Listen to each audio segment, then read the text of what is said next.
Hello, once again, and welcome to yet another episode of Magic and Misfits. I, of course, am your DM, Steve. He's a DMC.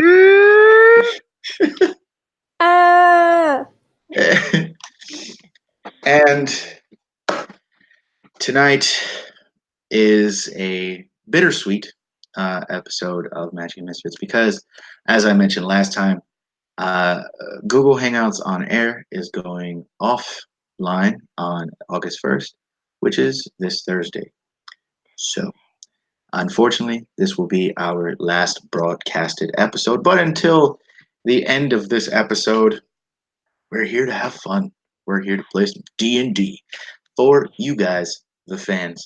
So, as you notice, we do not have our dear friend John here tonight. This is going to be our side talk show called Magic and Shits. And where Rebecca and I just like confess to each other how much we love each other while Steve like tries to not barf. Yep. Renee, Steve's love already. you so much. Just so much, Rebecca, my wife. it's just gonna be 3 hours of you two telling each other how much you love each other Hell yeah. while I on camera try to figure out different ways to eliminate myself from life. No. Send yourself to the shadow realm. No, but anyway, okay. But serious on a very, very serious note. John, of course, is not here tonight. Unfortunately, he had a family emergency and will not be joining us tonight. But we here, who did show up, we send our best regards to John and his family. And I hope, and I'm sure I speak for the other two when I say that I hope everything works itself out and Amen. everything is okay. Mm-hmm. So, without further to do, for for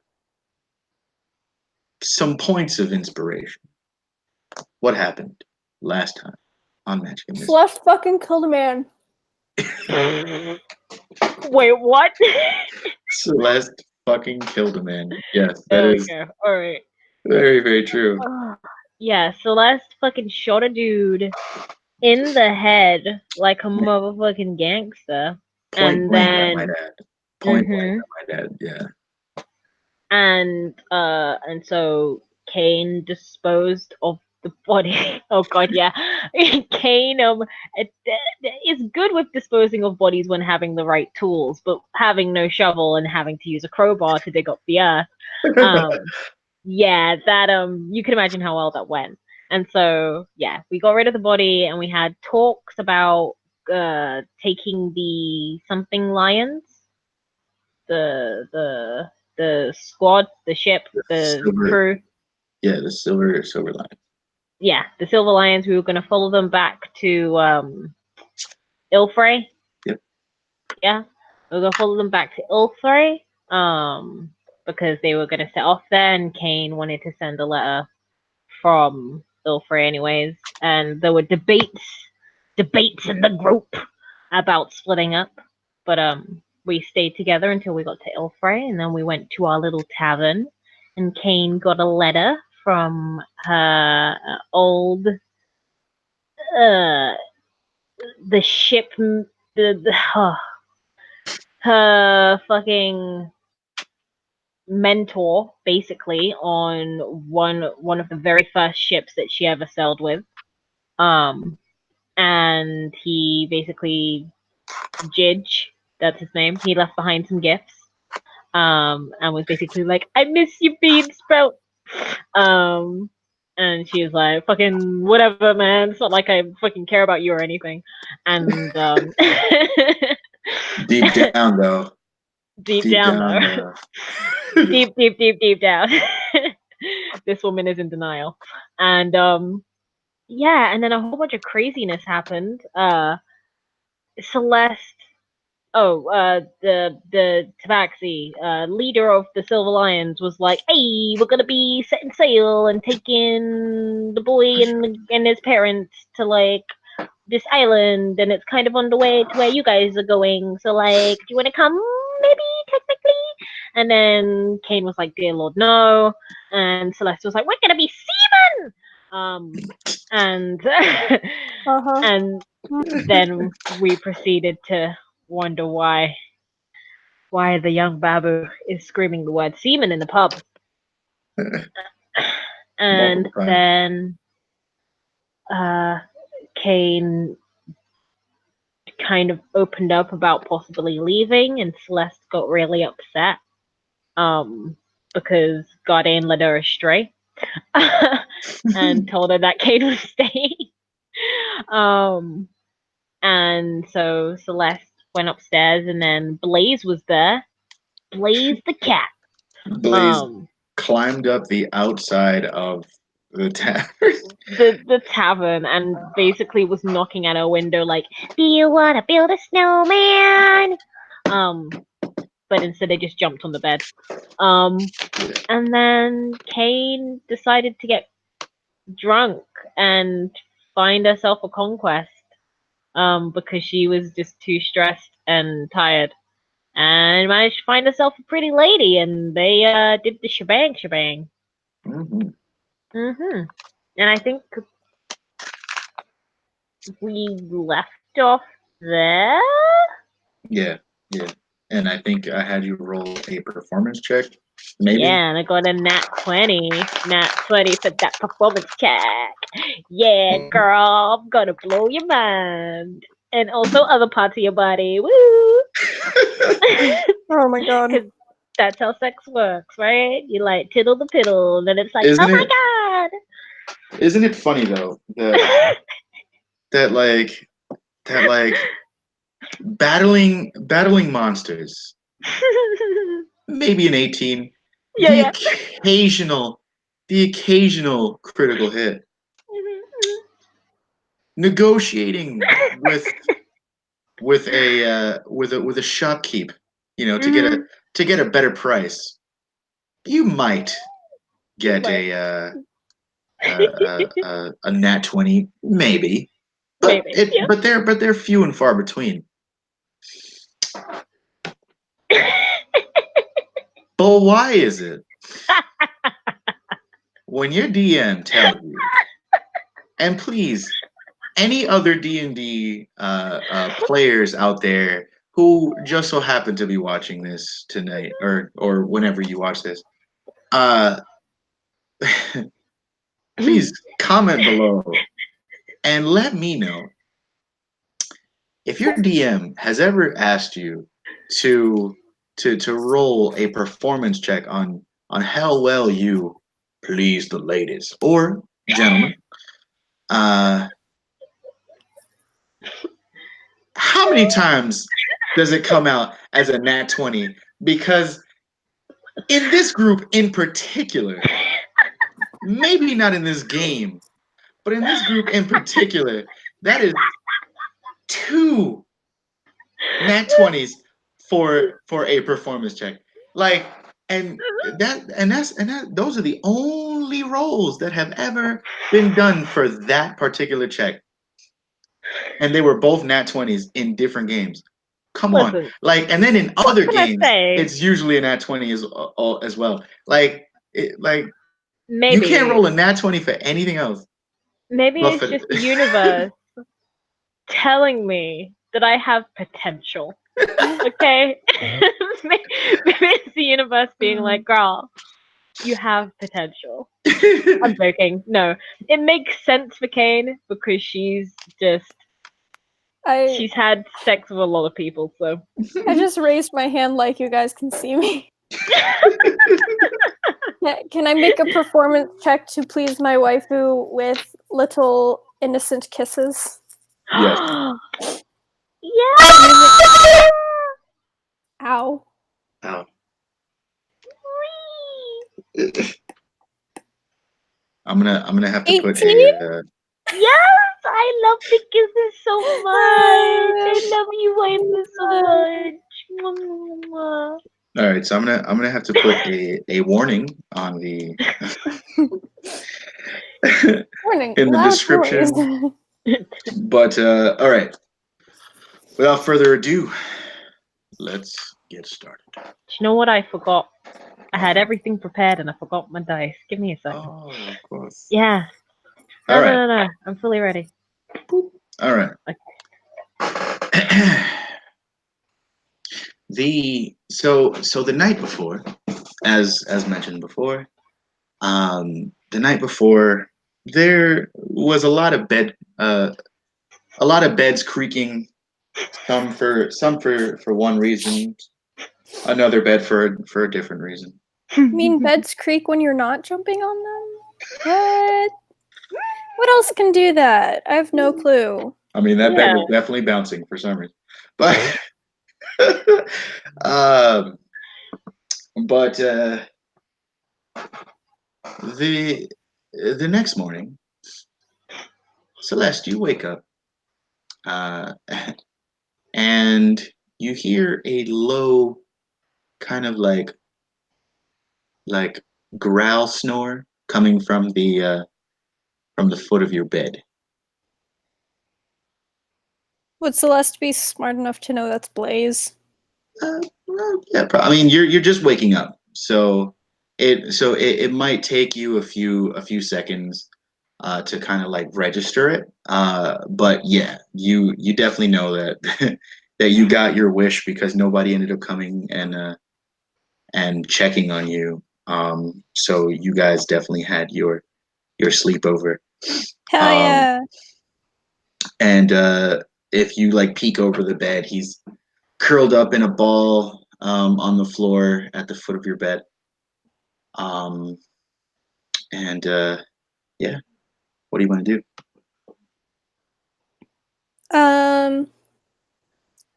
She's going to like peer over her bed and be like, "Hey, hey, wake up, Mm, Blaze, oh, wake up." hi, Celeste. Hi. Good morning. So, I think it's breakfast time because it's light out. Oh, Do you want breakfast? Or you can sleep more, but I just wanted to see if you want a breakfast. yeah, let's go eat. But Okay. but I'm gonna go back out the window because I don't want you to get in trouble from your Oh, parents. smart. Kane might get mad at me. Yeah, and Gardine too, your dad. They're not my mom and dad. Oh, I mean, like Kane's kind of like a mom, but Oh, she doesn't want to be my mom. So yeah, Hajar doesn't want to be my dad. aw, I get it. But well, we have each other. we can be each other's parents. Yeah, yeah, yeah. That's weird. But yeah. All right. Okay, okay. You go out the window. We'll talk about this later. Okay. Okay, okay. And he walks over to the window, like opens it, and just kind of jumps. She And closes the window. okay. Um. Now we're gonna do a quick time Okay. jump to a few hours before this. The uh, the sun is just starting to peek over the horizon. This room faces out towards the ocean because, of course, the person that inhabits this room is a former seafaring lass. Mm. So, of course, the view of the ocean is is kind of, it's something special. And as last night, the only thing that could really calm her down was the company and a reminder of of uh, of the sea. This was definitely the way to go. Mm-hmm. A long night of fun is then met with some of the best sleep you've ever gotten until roll me a perception check at disadvantage, of course. Because I'm doing a snooze. Hmm. All right. Oh boy. I mean, I'm meant to be good at perception, so at disadvantage, that is a 12. Yeah, you suddenly kind of hear a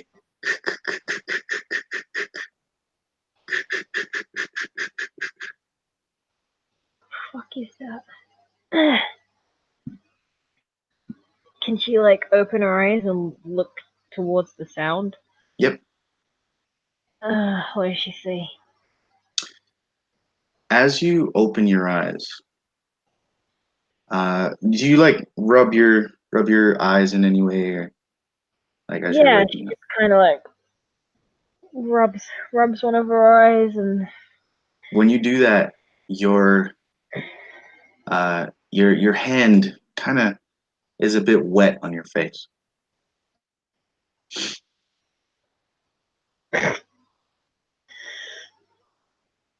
she kind of looks at what the wetness is. It's a red viscous liquid. Smells kind of irony. She's gonna look to the girl beside her. Give me a medicine check. Oh Jesus! Oh Jesus! Oh don't! I keep missing my box. Kane killed a woman with the fuck. The fuck was too powerful. She got fucked to death. Okay, so that is a natural 16 plus 2. That's a dirty 20. Okay. Um, she's definitely dead. However, Shit. however, as you look at her, you notice that she doesn't look the same way that she did the night before. In her dead form, her form has shifted to be that of a uh, demonic looking creature. The fuck is going on?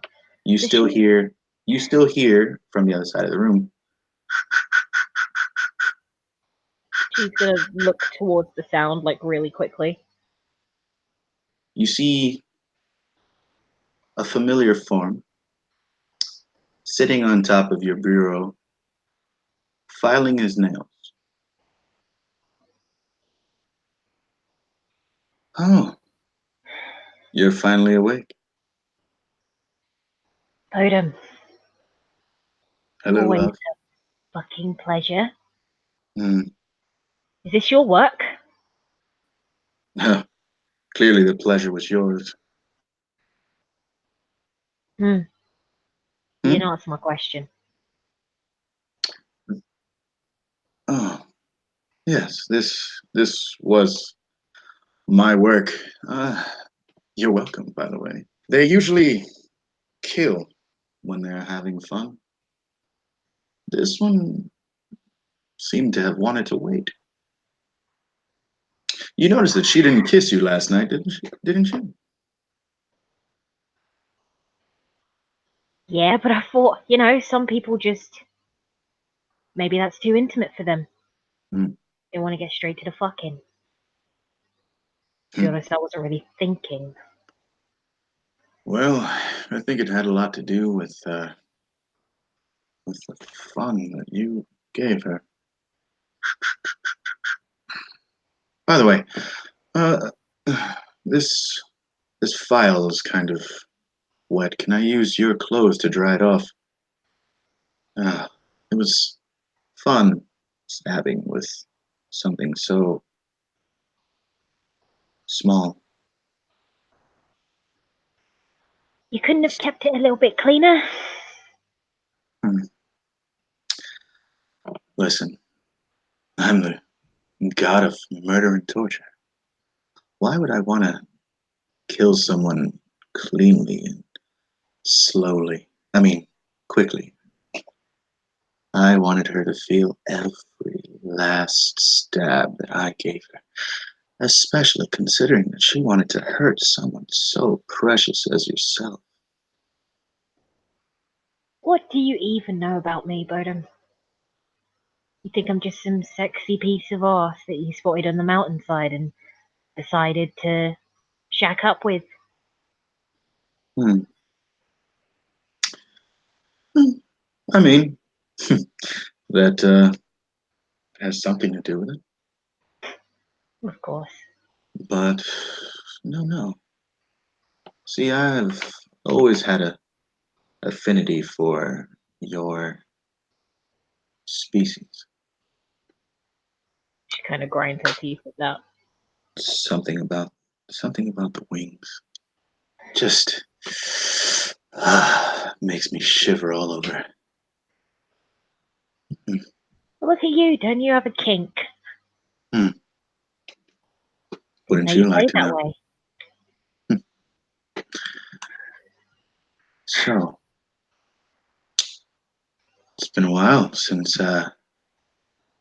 we had some time to talk. The last time I spoke to you, you had a little run-in with some of those flying beasts. What, the ones that you fucking made? I didn't make dragons. I just put one in power. I'm talking about those slime creatures that killed my friend. Oh, oh, that. Oh, Yeah, that. well, he was a protector. Listen, you're hot. Really hot. And I would love to ride you into every century that has ever existed. But you really fucked with us, Bodum. Hmm. As someone who says he cares about me, little old me, you hurt my friends. Your little creations hurt my friends.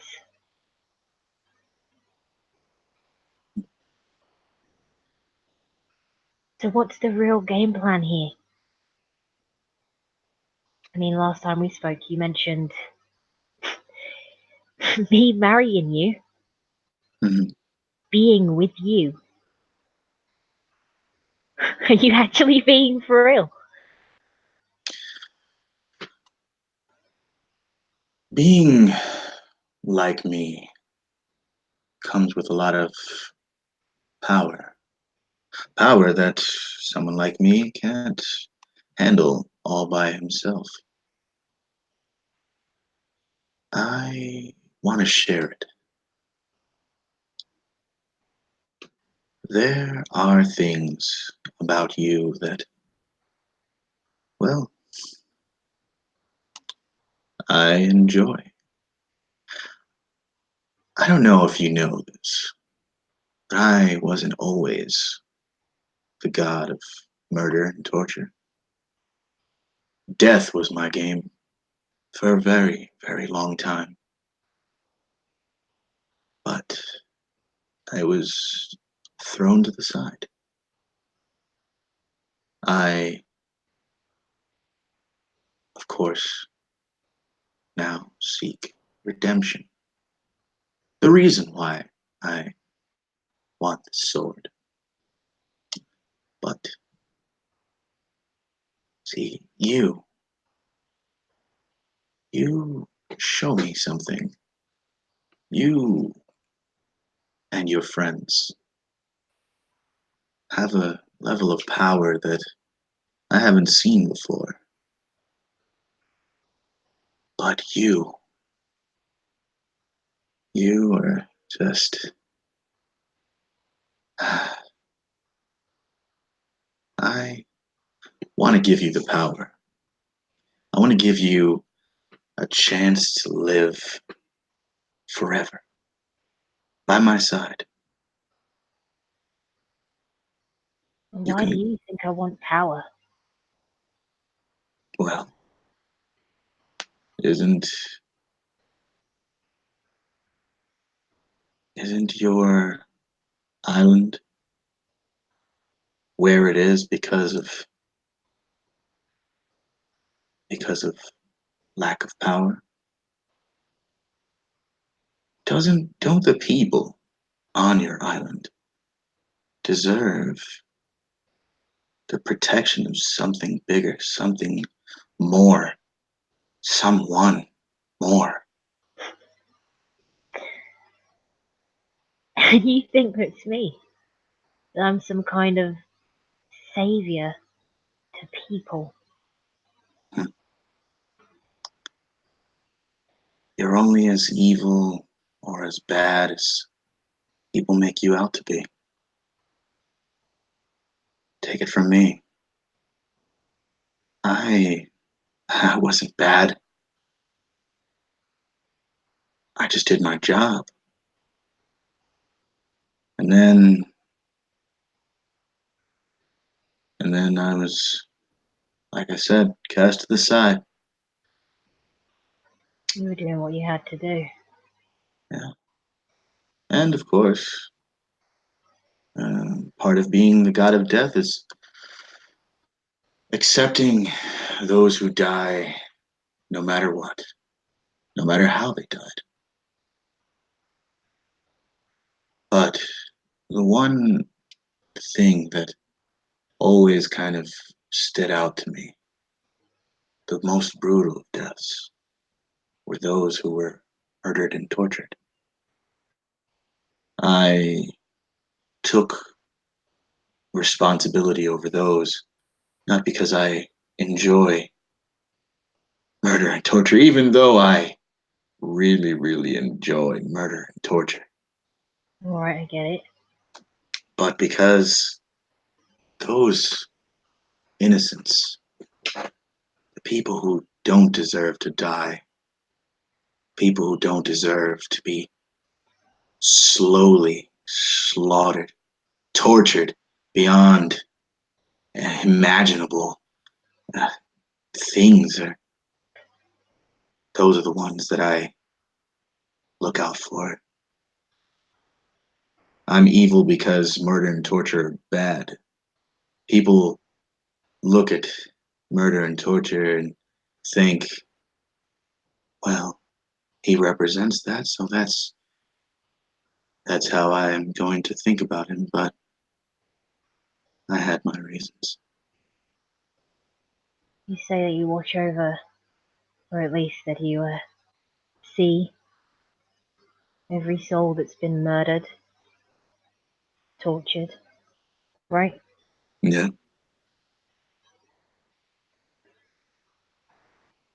Yep. Did you ever come across my aunt?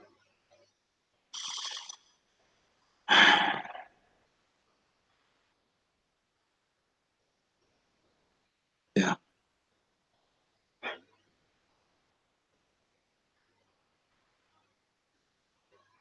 She thought really highly of you.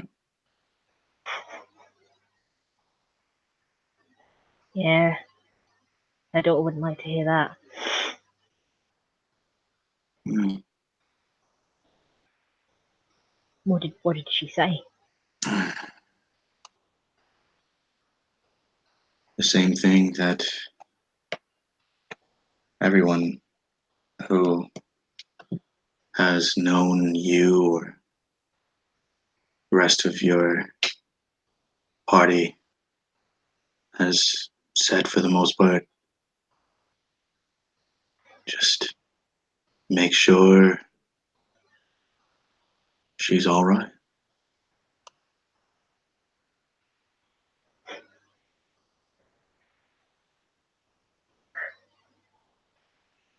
That's that's not fair. Enlighten me.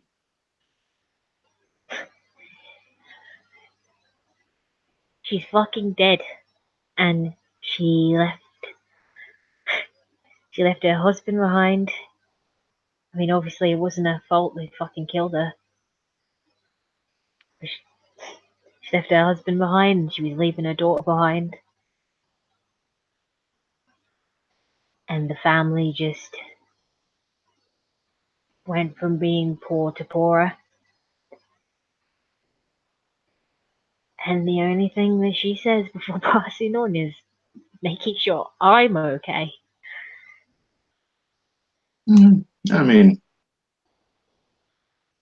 she, of course, cares about her family. But I've got I'm fine. I've got people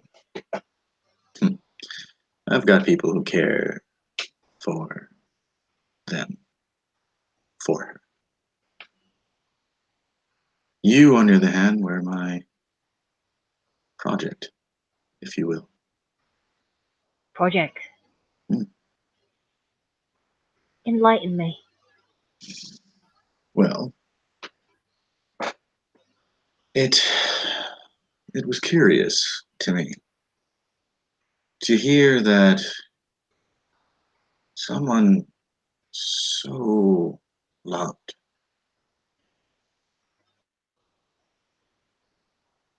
someone who was basically neglected by one of those people who she cared about.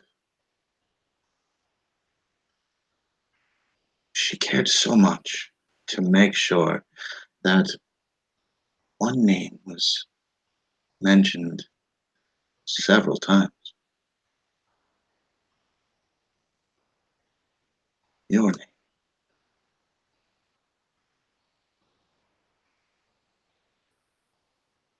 When I brought her to the boat, she, of course, mentioned her daughter. She mentioned her husband. She said that she would miss them very much.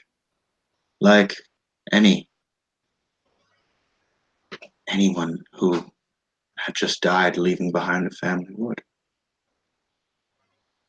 But her main concern was her niece. The niece who was so misguided.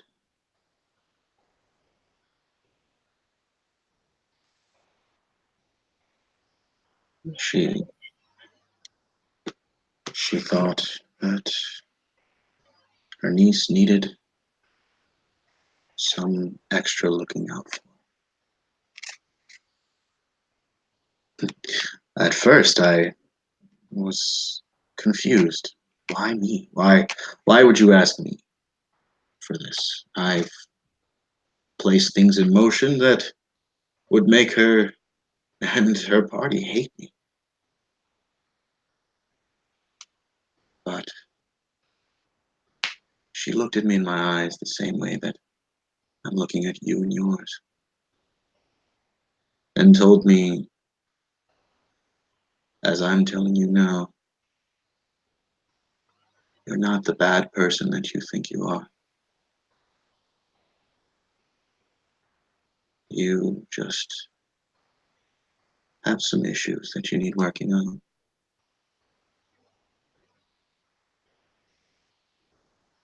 Don't we all, Boda?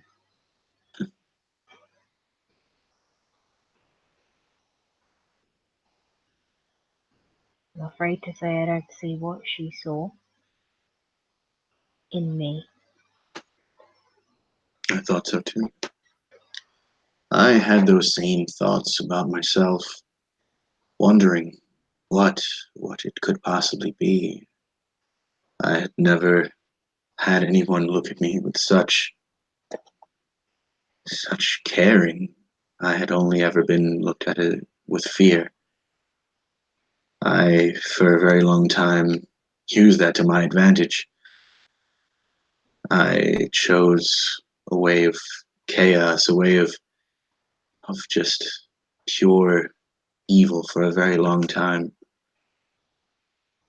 And then we met, and I saw something in you that reminded me of a younger me. Something that spoke of so much potential. And, well, I I know that you can be better, as I was told by your own family.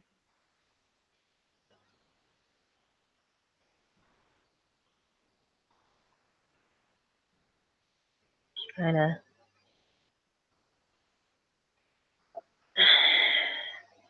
sits up and looks away from him.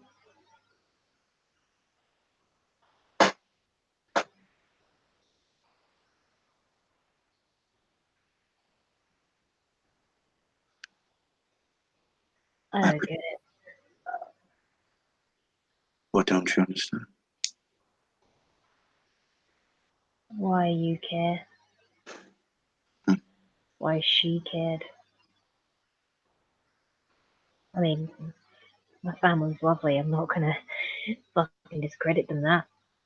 You know, they deserve to not be struggling anymore. They deserve to not have to fucking scrape by day and struggle and have to deal with the looks people give them because of what happened. They don't deserve that. And yeah, I've made terrible decisions, but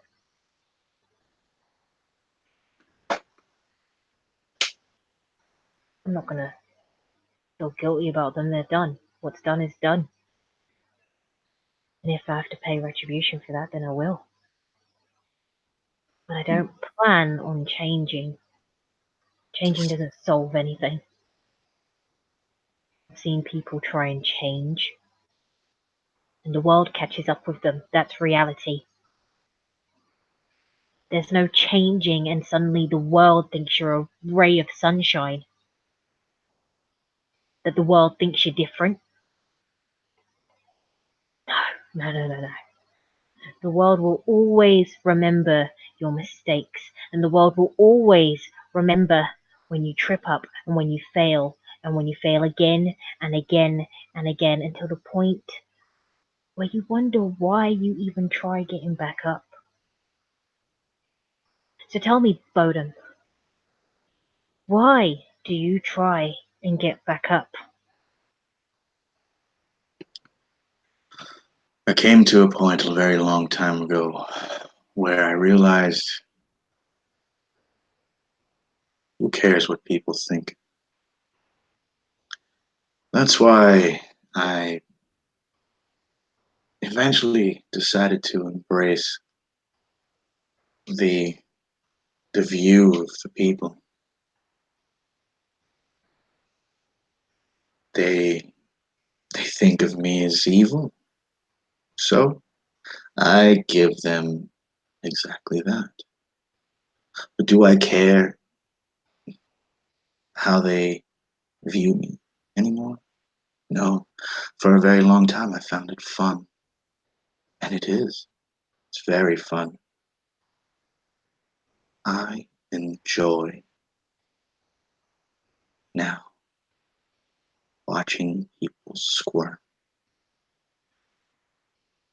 I enjoy standing over people who deserve it. Let me point that out. Let me make that very, very clear. People who deserve it are the ones that I enjoy ripping limb from limb.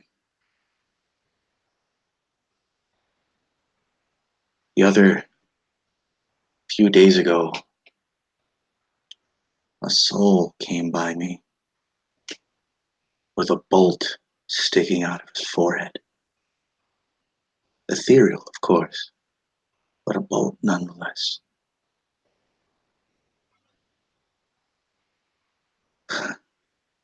I looked at him and immediately knew. Well, I knew even before then, but I'm sure you know who it was. I have. Your young friend definitely knows who it was. That shouldn't have happened. Oh, but it did. That man deserved everything that happened to him in life and And what in makes him death. so different from someone like me? Mm, None of this favoritism, Bodum. Come on, let's stop with the fucking games. let me Put ask you aside this the fact question. that we what?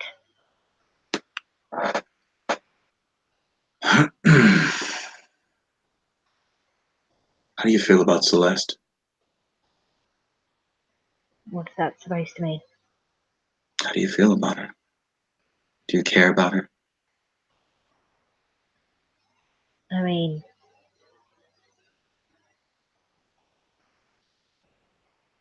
uh, Kane, it's just me and you. And, of course, the dead succubus. But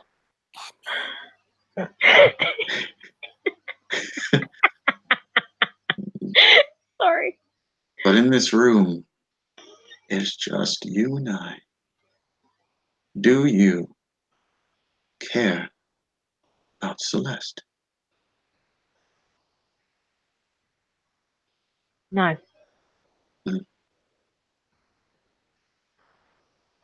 Okay. these are just people that I've met Well, along the way. how about if I told you exactly why that man had to be killed? Would it change your mind? Would it make you realize there is a difference between you and he? I told you before, Bodum. Enlighten me.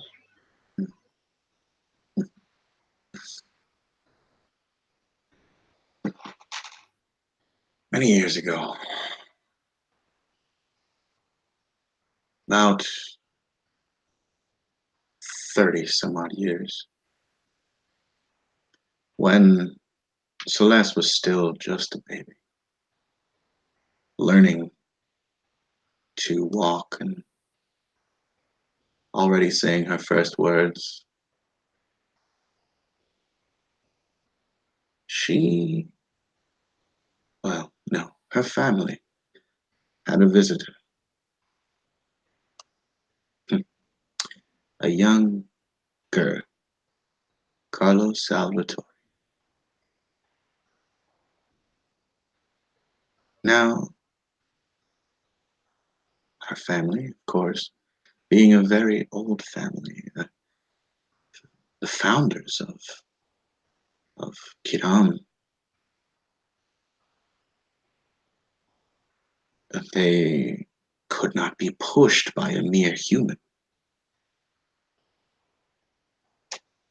But at the time, he had some help. A younger, less wise Oda.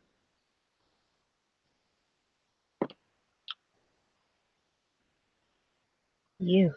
He threatened her family. He threatened them, made them turn their backs on their poor girl because of me. He used my power to threaten them.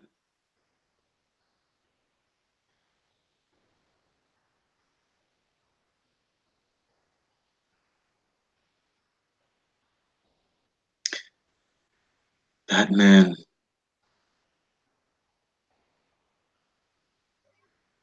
that man was more evil than I could have ever even dreamed of being. But at the time, I didn't care about it. I was a mere pawn in a much larger game, in his game. Eventually, as time started to go on, and I realized all of the pieces that I could place, or that I had been placing up to this point, I realized I don't need him. He can eventually be my pawn.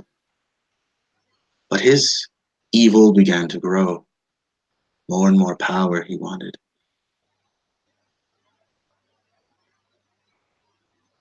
He summoned me to face them. I had no choice. He had a circle of protection around him. One that he can move around with. I was never able to get my hands on him. Had I been able to, they would have never done what they did to that girl.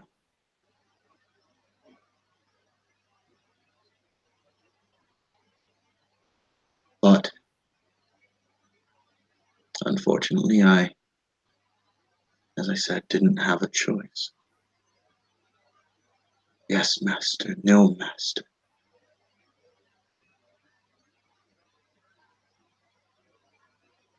But then I saw him with a bolt in his face. A much deserved bolt. Right between the eyes. And I used my chains. And he holds out his hand, and you see kind of like a hole open in his hand, and a long chain with a hook on the end of it just drops from his hand and hits the ground hard. I used my chains to hook into his body and rip him piece by piece. I sent him on that boat in pieces, still screaming into the nine hells. Now you ask yourself, why does he deserve that and you don't? Because I know, I can see, and I've seen how you are with that little girl. And I know you would never, ever do something like that to a family. Don't use that word. Never. Or family.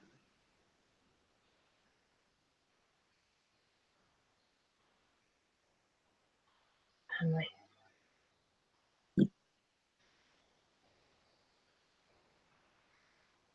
They were happy to have a girl. They loved her.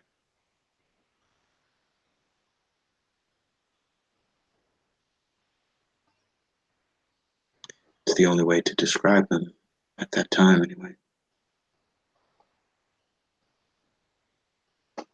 They loved her so much. Why the fuck is she They had to. They had to push her away. You, of course, know what happened to her, yes? here? Yeah. Something like that comes with a lot more than just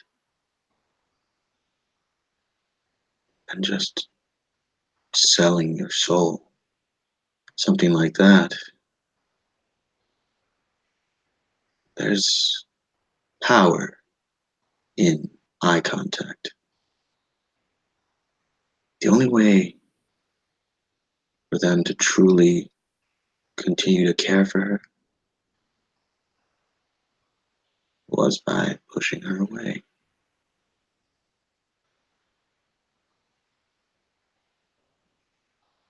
I still visit them from time to time. They know she's safe. As a matter of fact, they're even proud of her. You can tell that. You can tell her that yourself.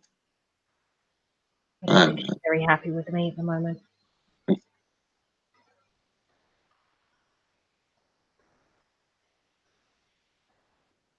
not.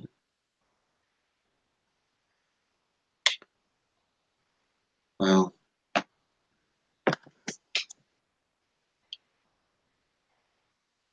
one thing about having children. Um, Eh, sorry, repeat that sentence again. listen to the statement instead of the uh, words that I'm using. Alright, fine. One thing about having children in your life is they may they may have their moments where they choose to dislike you in the moment, but at the end of it all, they would give anything to be by your side. And one thing about Celeste is that she would give anything to be by your side.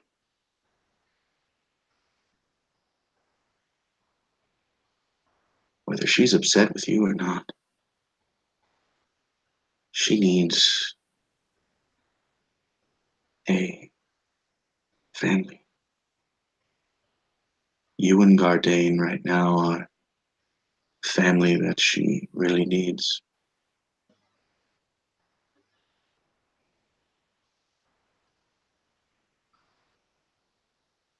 I, um, it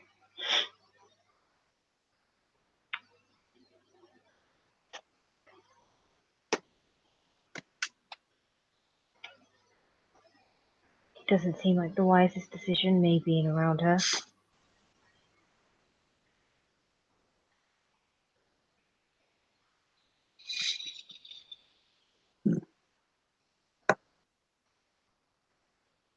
Well,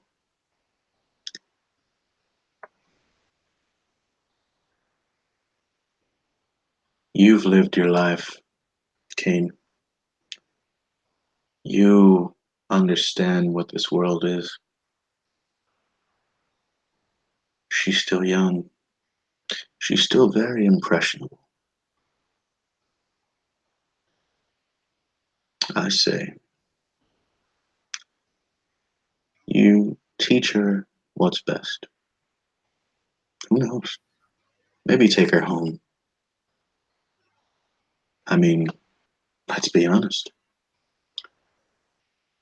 The Salvatores aren't going to be coming for them anymore.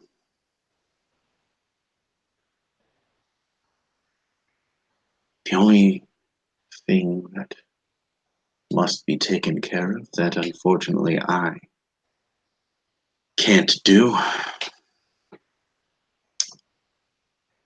is get her soul back. I've Can we tried. get our soul back? Yeah. The devil that has it is he he holds it like a trophy. He also worked side by side with the Salvatores as well.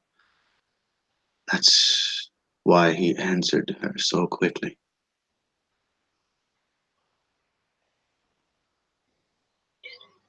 He was the devil that came to answer Carlo's beck and call when I wouldn't.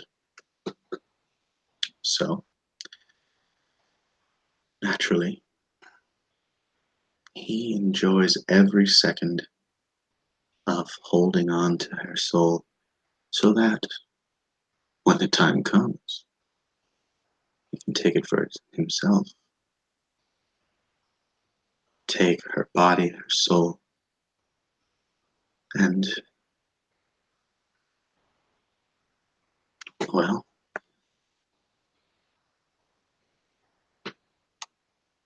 as I said, there's nothing I can do about it. Do you think he's going to come after her? He's already tried. When? When Gardain died.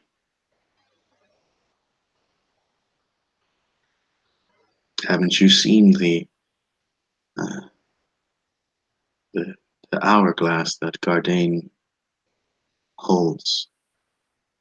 That's him. Yes. If that hourglass breaks, Gardain is taken by him to lure her to him.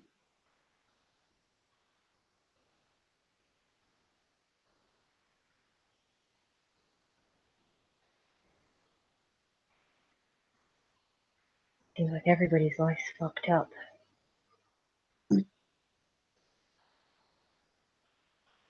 More than your own.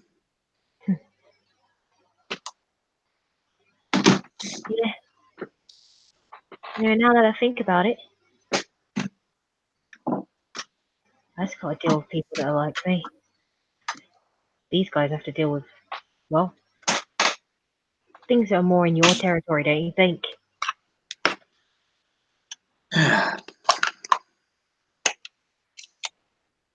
The difference is,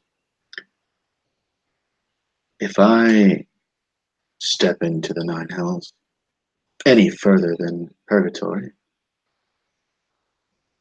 I'm stuck.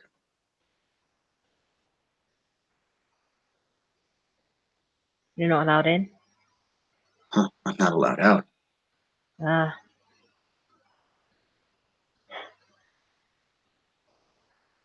That's why I can't retrieve her soul for her. we're saying that we can. Mortals have an easier time traversing the Nine Hells than I do. Than immortals do. Oh, well, looks like becoming an immortal and being with you forever is off the plate then, Bodum. Oh, I've got a lot of time. You're willing to wait. What a gentleman.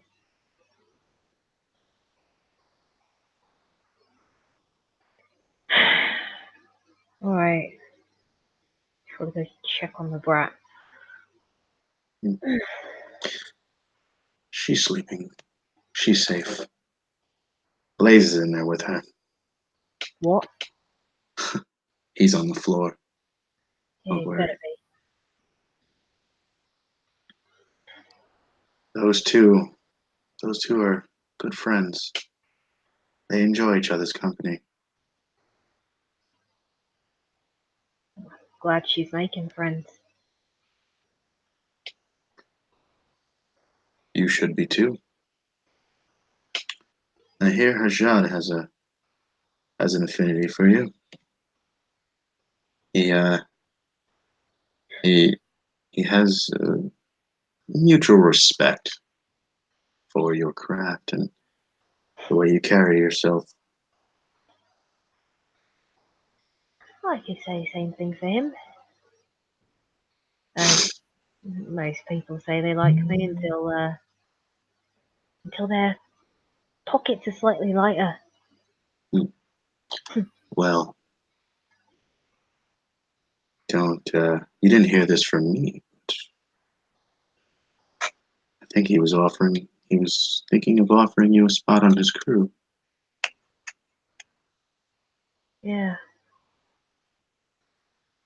been a while.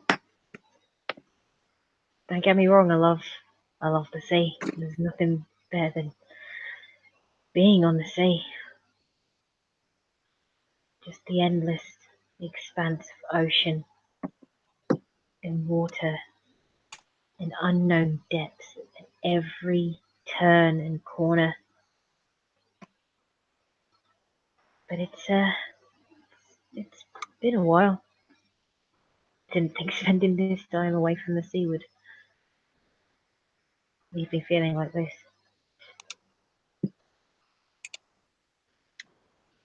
Well,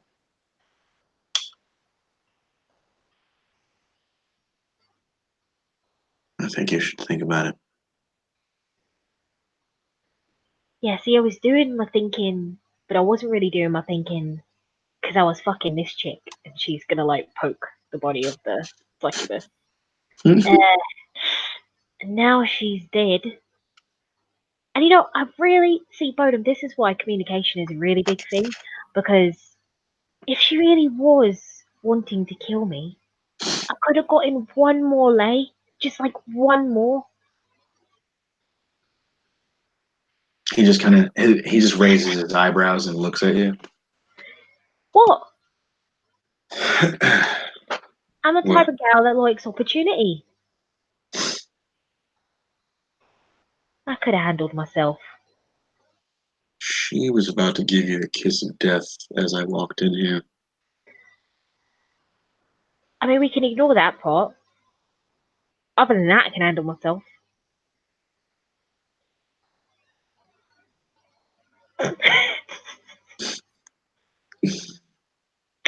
I imagine a deadpan stare. Just like, I'm so done with your shit. He Okay. he gets up. He gets up after you say that. Yeah.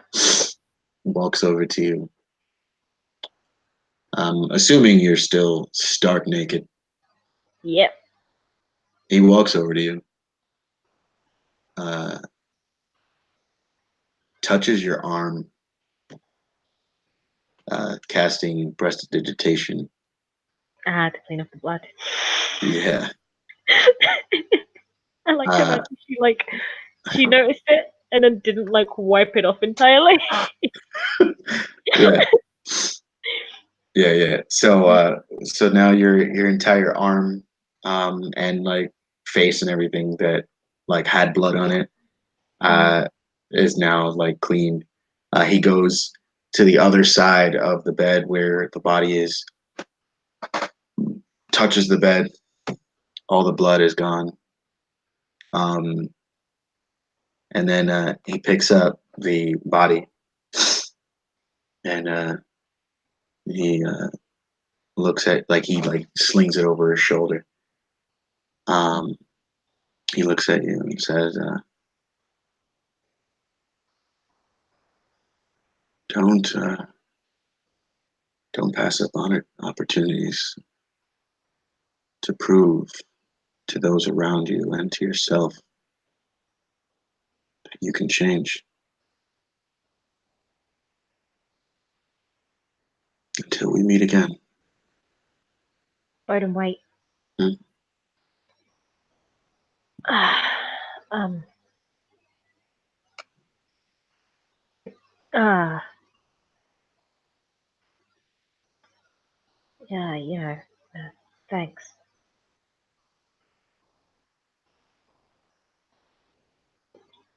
Just for talking with me or whatever. All right. You can like go now.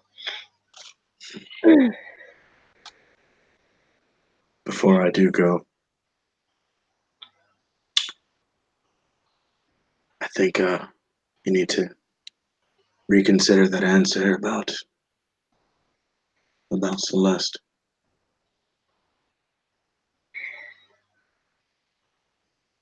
Yeah. I'll give it a think.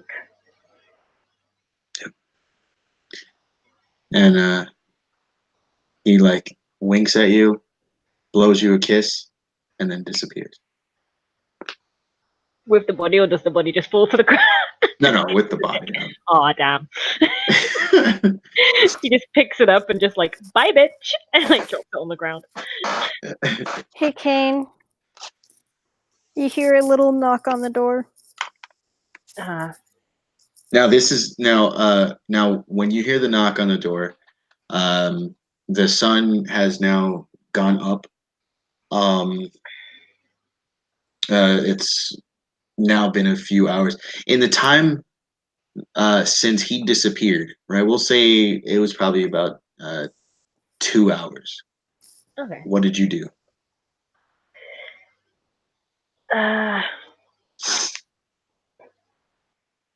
Finished herself off.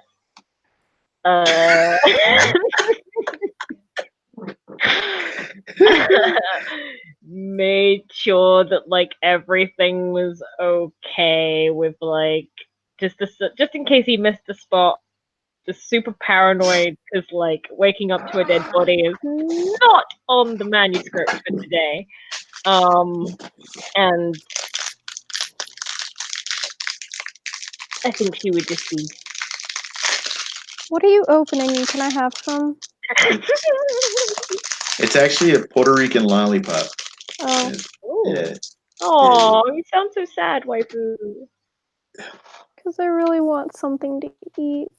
Oh, didn't you make dinner? I did, and I ate it, but I'm still hungry. See, look, it's a Puerto Rican lollipop. These things have I don't know what the red stuff is, but some of them have like sesame seeds on the inside. They're actually really, really good. They're delicious. Wow.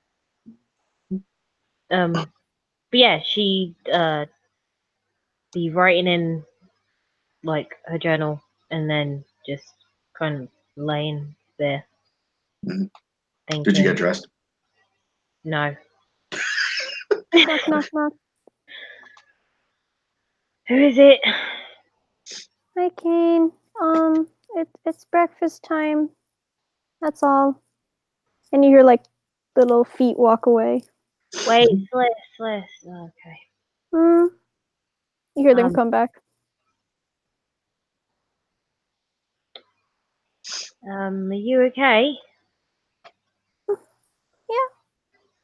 Just letting you know it's breakfast time. Kid, I know something's wrong. Are you gonna open the door for her? Yeah. So is Kane just standing there naked in front of her? Yeah, I think she's partially forgotten that she's naked. Oh, Kane. What? Yeah. Your clothes. Oh fuck. Cover your eyes. Okay. And she puts her hands over her eyes. I don't know why I told her to do that because she's already. Roll a perception. Me? No. Oh. Oh god, I just swung the door open. I was like naked. That's a natural one. Oh no! All right, never mind. Yeah, Kane will hurry and get dressed and then come back. All right, I'm dressed now. Sorry. This She takes her hands off her eyes. Naked sometimes. Yeah.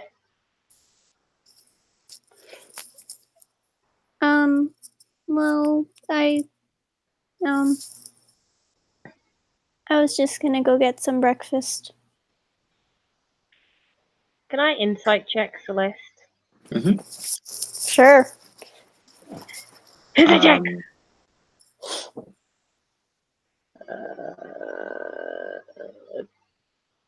19. Hold on. Damn it! 8. You know, just by looking at her, that she just wanted to come up with a reason to come talk to you.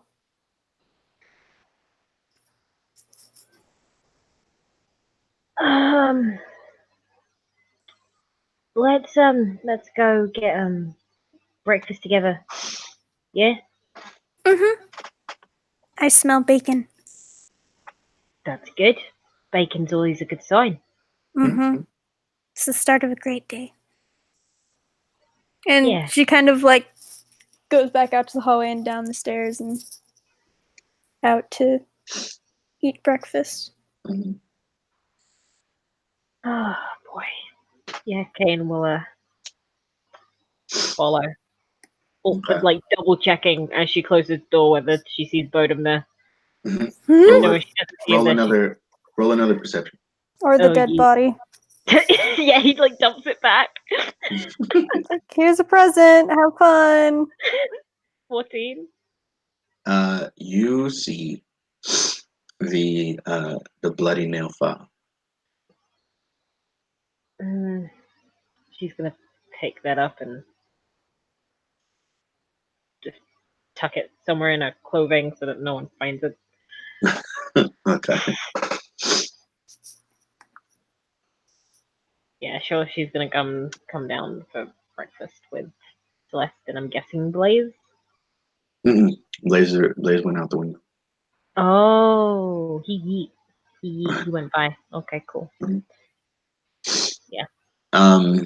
Yeah. As you guys get downstairs, Blaze is like sitting at a table. Like a table kind of behind him, a little bit away.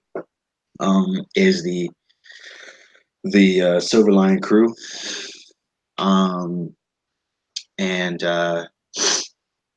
sitting at another nearby table is Gardane. Yeah, Blaze is like sitting in a table directly in the center of the two groups. And when he sees Celeste, he starts like waving like, "Hi, Celeste. Hi. I got us a table. We're grown-ups now. We have our own table." You do? Uh-huh. She kind of On looks to the Kane. on the Can Kane sit at the grown-up table too? uh-huh. Gardine Oh, didn't want to sit with me, but I sat here and I said I'm gonna sit here by myself, and yeah, on the ship they make me sit at a kid table. Mm. Uh-huh. But now we're grown-ups. yeah, real grown-ups. Kane, do you want to sit with us? Uh, Gardane can sit with us too, but it sounded like he didn't want to. sure. Yeah, I'll You look over at Gardane and he's like furiously writing a letter. Like he's like writing a letter. He's got one of the ravens that was given to you by the dwarves, Mm. like kind of just hopping around on the table as he writes the letter. Every once in a while, the bird like hops onto the letter. You see him like kind of swatting at it, and like the raven opens its wings and starts flapping at him, and then like keeps hopping around it. Battle of the Ravens. Hell yeah. Yeah, it looks like Gordane's fighting a bird. So I'll sit with you too. Yeah. Yay! Kane's one of the adults. Sure.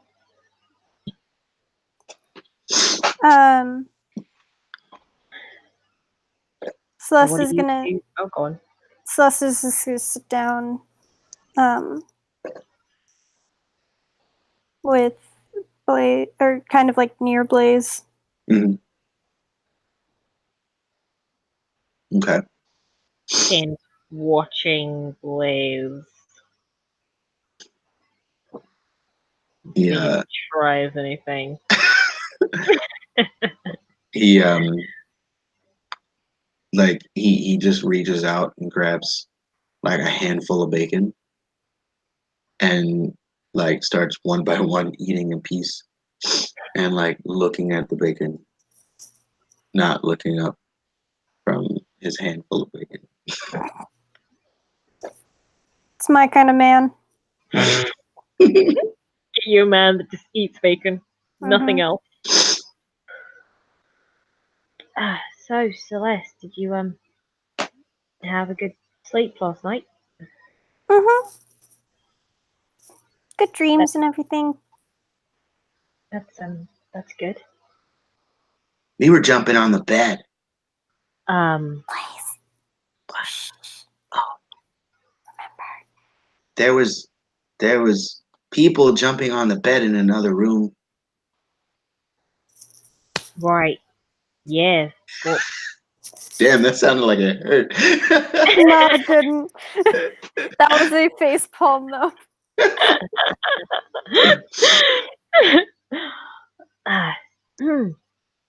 Well, luckily it wasn't you two, right? No. Mm-mm. Nope. You said that she couldn't have a sleepover. So she didn't have a sleepover. No, of course she didn't. And she kind of gives a knowing look to Celeste and just sits back. Mm-mm. Celeste kind of like looks down at the table. No, Feels bad. No, don't feel bad. Eat the bacon. She's gonna grab a piece of bacon and eat the bacon. Yeah, eat the bacon. I think, Kane, weren't you hopping on the bed last night with your wee friend? You know, we were gonna hop on the bed last night, but she suddenly got called away to her husband's place to go and watch paint dry. Oh, okay. Yeah, She seemed nice. yeah, she was super nice. Super agile. Quick and really pretty. Oh, yeah, it's a shame. It's a shame she had to go. Mm-hmm. One of the best people I've ever invited to my room. Try not to laugh. Anyways, let's move on from the subject. What did you want to do today? Gigi left some stuff for us at the shop, so I thought we could go pick that up. That would be a good idea. Yeah. Well, aren't they setting sail like soon? Yeah. Did you Well, still want we're to go? we're still waiting for Atreus and Oriana and Nathan. Oh, you'll get to meet Nathan. Mm-hmm. They haven't gotten here yet. Okay. They're okay. Mm-hmm. Yeah, wrong person to ask. They won't let me scry because they said that bad things happen when I do magic. Okay, we'll kind of just do a slow head turn. Oh, also, you notice that he is wearing a collar. What is that? The thing around your neck. Oh, this is a thing that Hajat makes me wear when we're on the ship. And what does it do? It stops my magic. Do you know how to fight without your magic? Uh-huh. That pause was unsettling, but okay. No, I was just moving the the lollipop around in my Oh, okay. mouth. I have a um, cat. no. Give him a kiss. Mwah. Yeah. You might hear her purring. Hell yeah.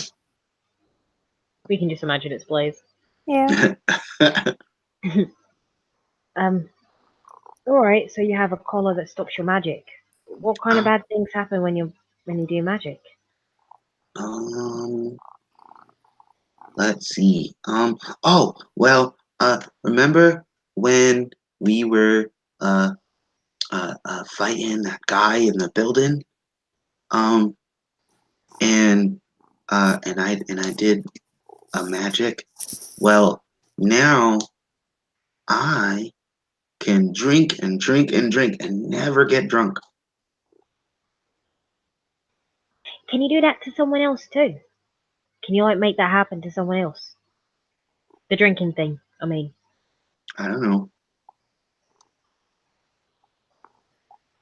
I would say I want to try, but it's a bit of a risk. Well, doesn't sound too bad. I'm not allowed to take off the collar though. Rajat will get mad. Well, then you better keep it on then. Uh-huh. Well, technically, you're not on the boat yet. You're right. Should I take it off? I'm not telling you whether you should or shouldn't. It's up to you. He looks over at Celeste. Oh, she's kind of focused on the bacon. I mean, do what you want. We're at the adult table, so you can make your own adult decision. Oh yeah. I All feel like right. I just opened a can of worms. And he he reaches up and he takes off the collar. He like looks back at the table with Hajad. Um, and they're all in like deeply immersed in conversation. Mm. And then he turns back around and says, "Yeah." And then let's see.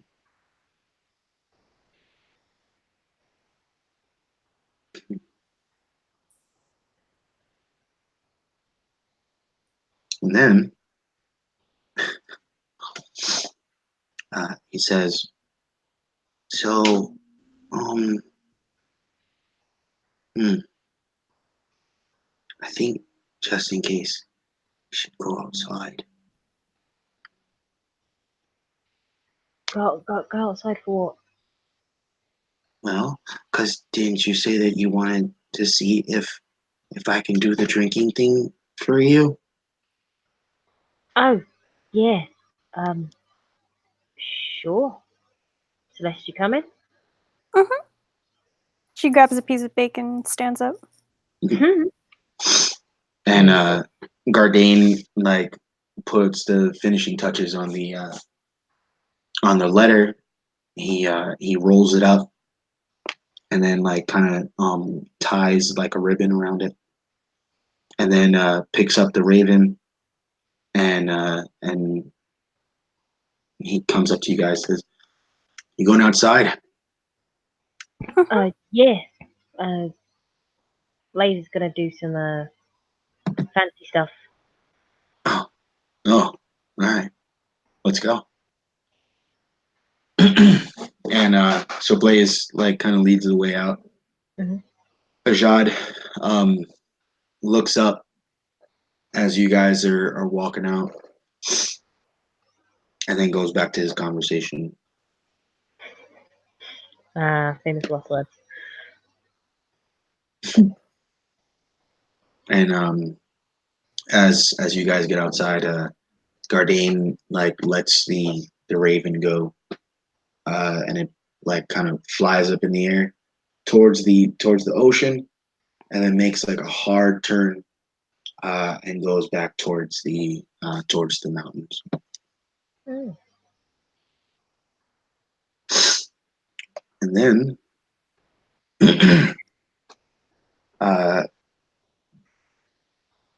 Blaze goes, all right. Takes a deep breath, stands still for a second, and let's see. Dear Lord. Yeah. Sort of regret.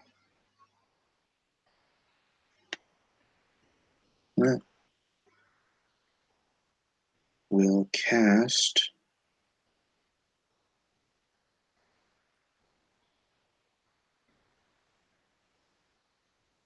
Oh no. He's gonna cast. That's a trigger. Okay. He's gonna cast haste on Celeste. Oof. And Okay. then Injected with fucking adrenaline times 1,000. so your AC is has now +2. And your speed is doubled. You have advantage on dex saves, and you gain an additional action.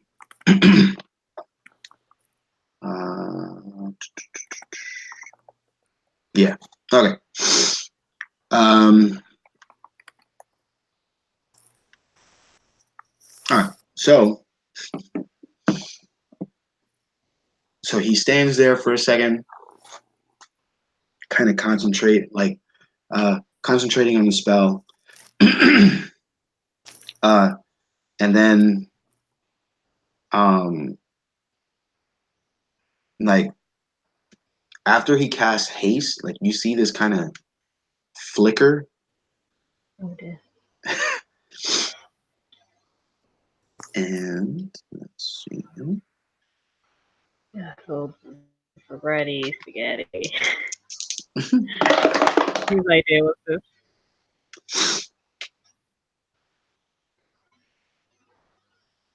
Oh my god. Yes.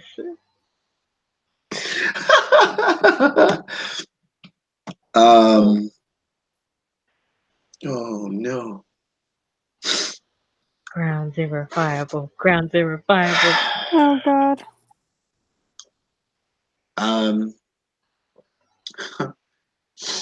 you see this flicker of like kind of magical energy around him.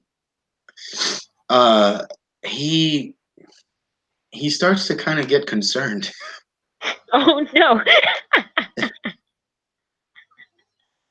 And he says, I don't know what's going up. And you hear and Oh no. a plume of smoke comes up from where he was standing. In his place is a potted plant. Oh Jesus. Please.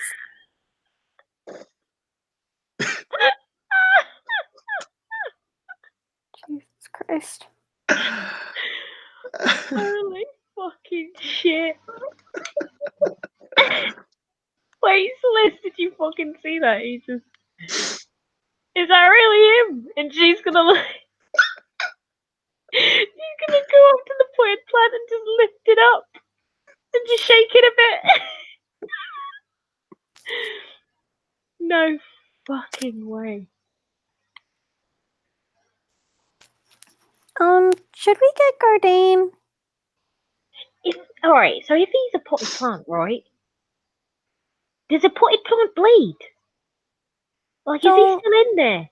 I mean, I don't know, but we should try. Maybe Get we should. Gardain. Yeah, maybe he can Alright. do something, because I don't want him to get in trouble with Shujad. Should I put the plant in my coat? Mhm. Or should we send Gardain out here? You go get Gardain, I'll hold on to Blaze.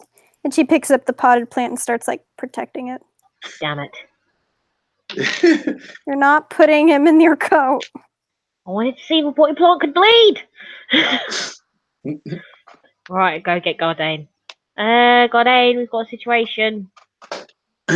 Yeah, what's going on?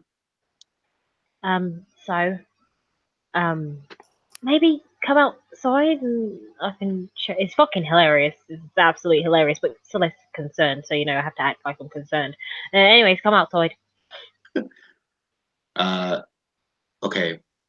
How loud are you saying this?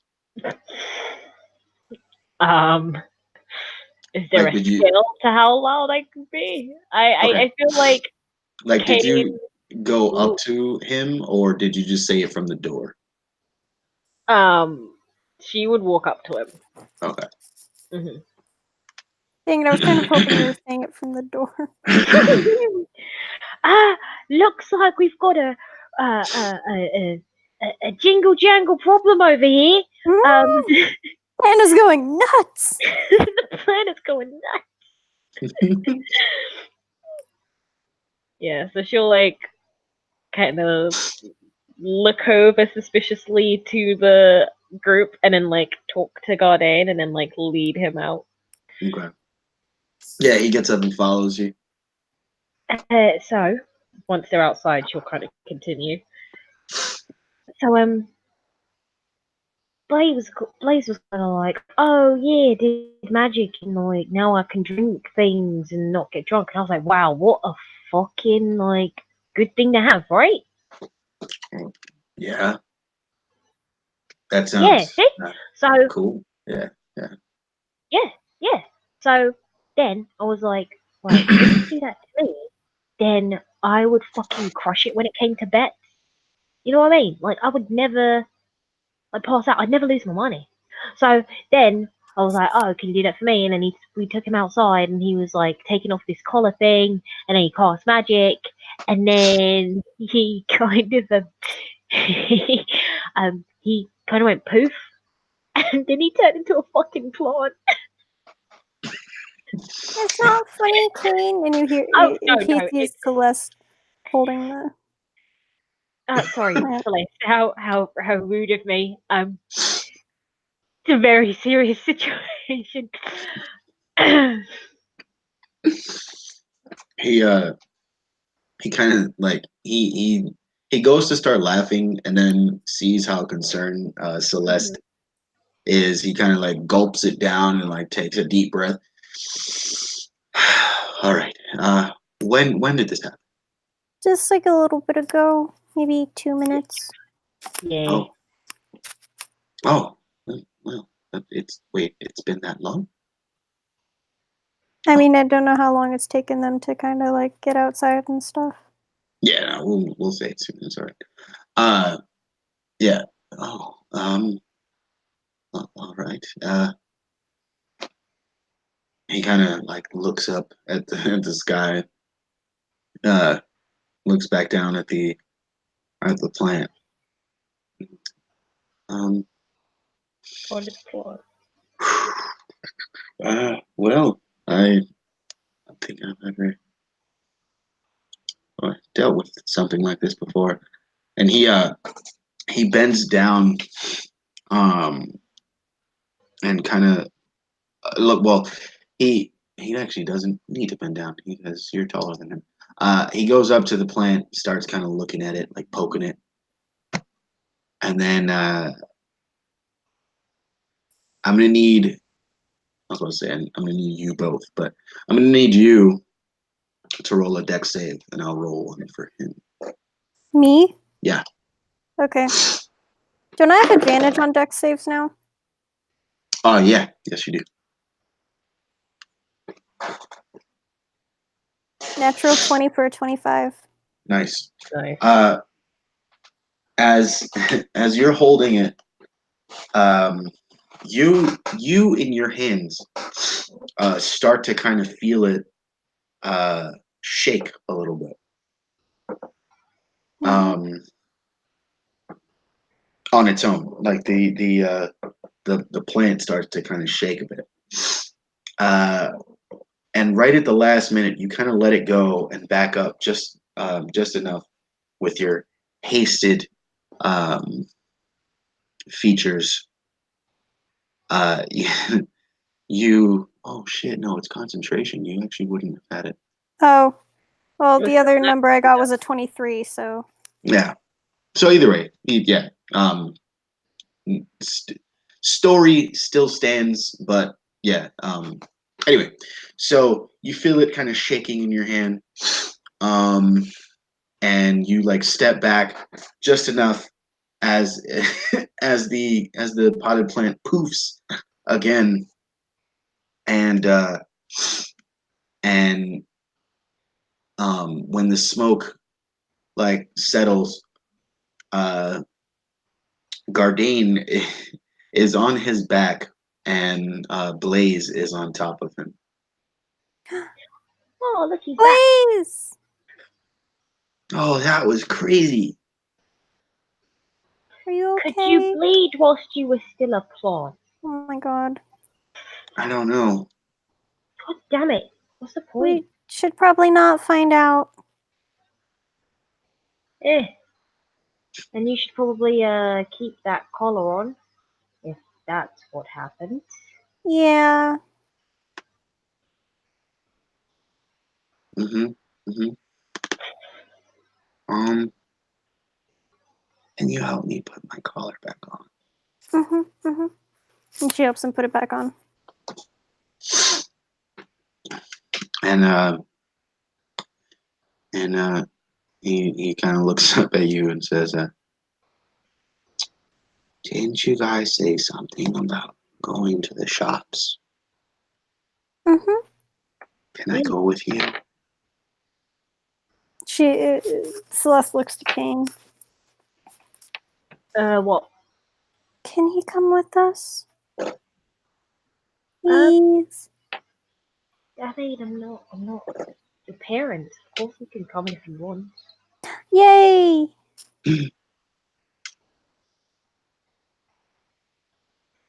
And then he stands up and like dusts himself off. Are you coming to Gardine? He says, "Yeah, yeah." Right. Don't you want to let the Actually, it's none of my business. All right, let's go. Yay! Going on an adventure.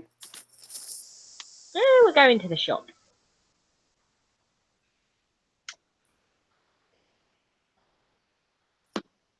That's adventurous. Mm-hmm. Mm-hmm. Sure. So, which shop would you like to go to first? Let me just double check this letter that I was given. Mm,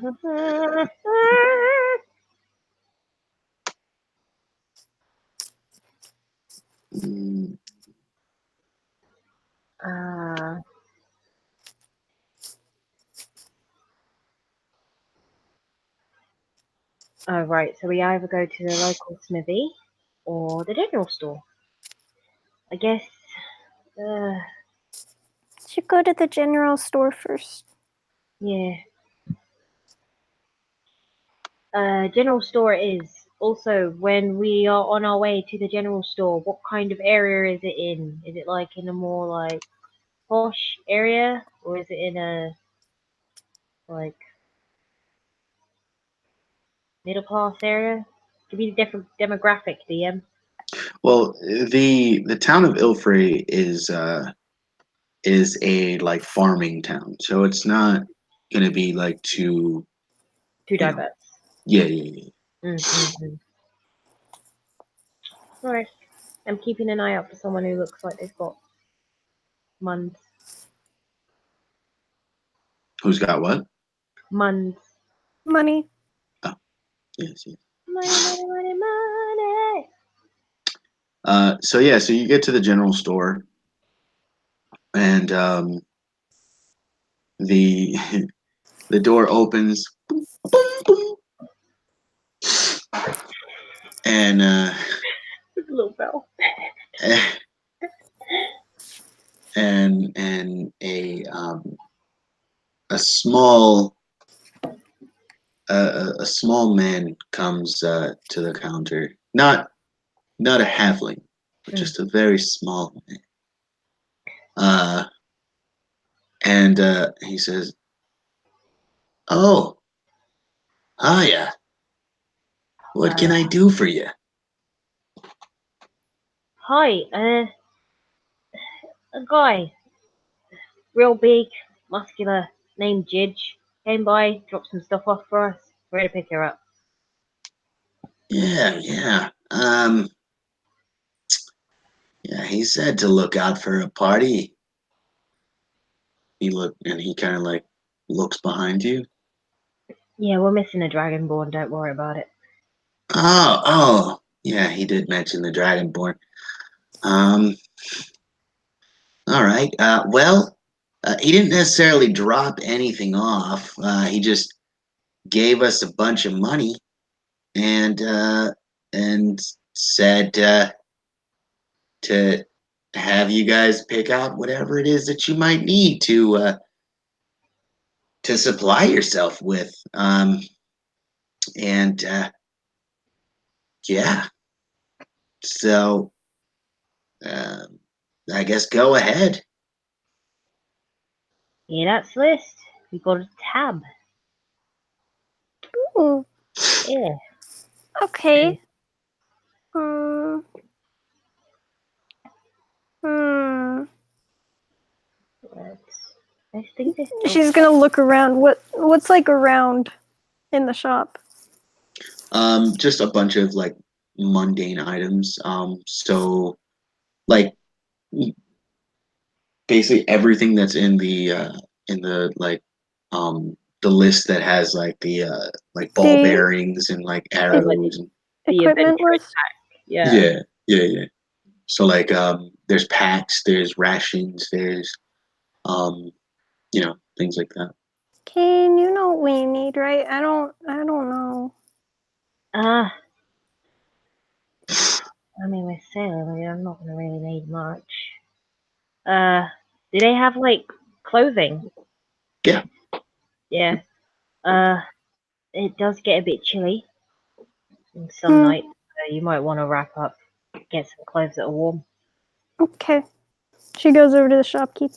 Uh, do you have warm clothes? Yeah, we have all the warm clothes that you can need. We have clothing for mountain travel. We have clothing for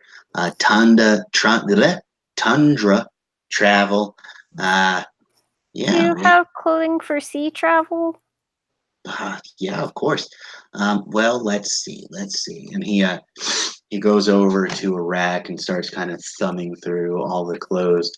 Um, you kind of as you like are seeing him pushing the clothes to the side, you start realizing that it's um, as well made as it is. You're noticing that it is a lot of like costumes. So Hmm. like as he pushes one to the side, it might be like a very ornate looking dress, or and it's just like um costume wear. Um, but it is all very well made. There's even like kind of dresses on the rack um, that even remind you of things that you might have had in your wardrobe back home. Um, and he finally gets to this big cloak. It has like fur, like it's got fur lining, and uh, the cloak part itself is made from very thick fur. Hmm. How much is it? Oh well, you don't have to worry about that because it's everything that you desire is already paid for. Oh. Okay. I'll get this then. You getting some more clothes? Mm-hmm. She puts it on. What do you think? You look good. Thank you. And she's gonna go over to Blaze. Hey, Blaze. Do you wanna hide in my coat? We can pretend that we're one big person. Oh, that's fun. Okay. And Okay. he like crawls like under the back part of the cloak, Mhm. and like goes between your legs and then like stands. Mm. Ah. Hold on, let me. She's gonna kind of like. As he stands, his legs start to shake. Oh dear. And like he just like before he can get fully up, he like collapses to a knee. Oh. Hey, Kane. Look, we're almost a big person. Oh, sweet Jesus. Careful. But yeah, you quite look like a big person. If that's what you're going for.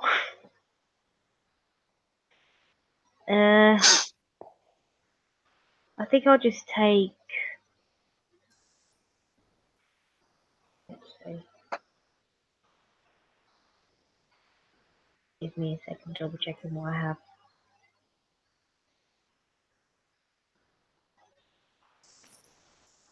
Wow, rope has AC. Where's the world coming to? What is the world coming to? I'm double checking like the rope that I have in my kit, and it's like rope has 2 hit points and can be burst with a DC 17 strength check, and I'm like, Jesus. Hmm. Yeah. I'll tell you what. Give me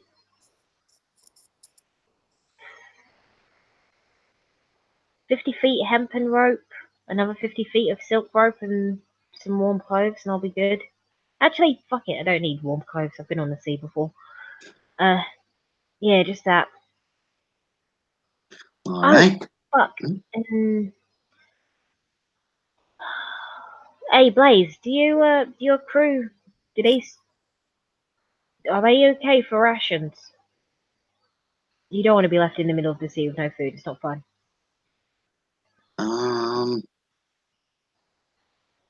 I If you don't know, just say. I don't know. Well done. Alright, change that then. Another 50 feet of, so yeah, 50 feet of hempen rope, 50 feet of silk rope, and if I could get rations that will last maybe a week's worth of rations, that would be good. Do you All have right. any candy? Oh yes, of course. There is a very large room full of candy right through here. She kind of narrows her eyes. Huh? Sounds suspicious. Come into my van, little girl. We have candy for What today. it sounds like. Go into his van, Celeste. Go into his Um. Blaze walks towards the room, Celeste kind of catches his hand. Blaze, no. but he says he has candy. But, Didn't you both just eat breakfast? yeah, but they probably don't have candy on the ship. I mean, you're not wrong, but... Oh, go ahead. Okay, If anything and happens, just, I'll just yell. yeah. Okay. And she's gonna go with Blaze into the room.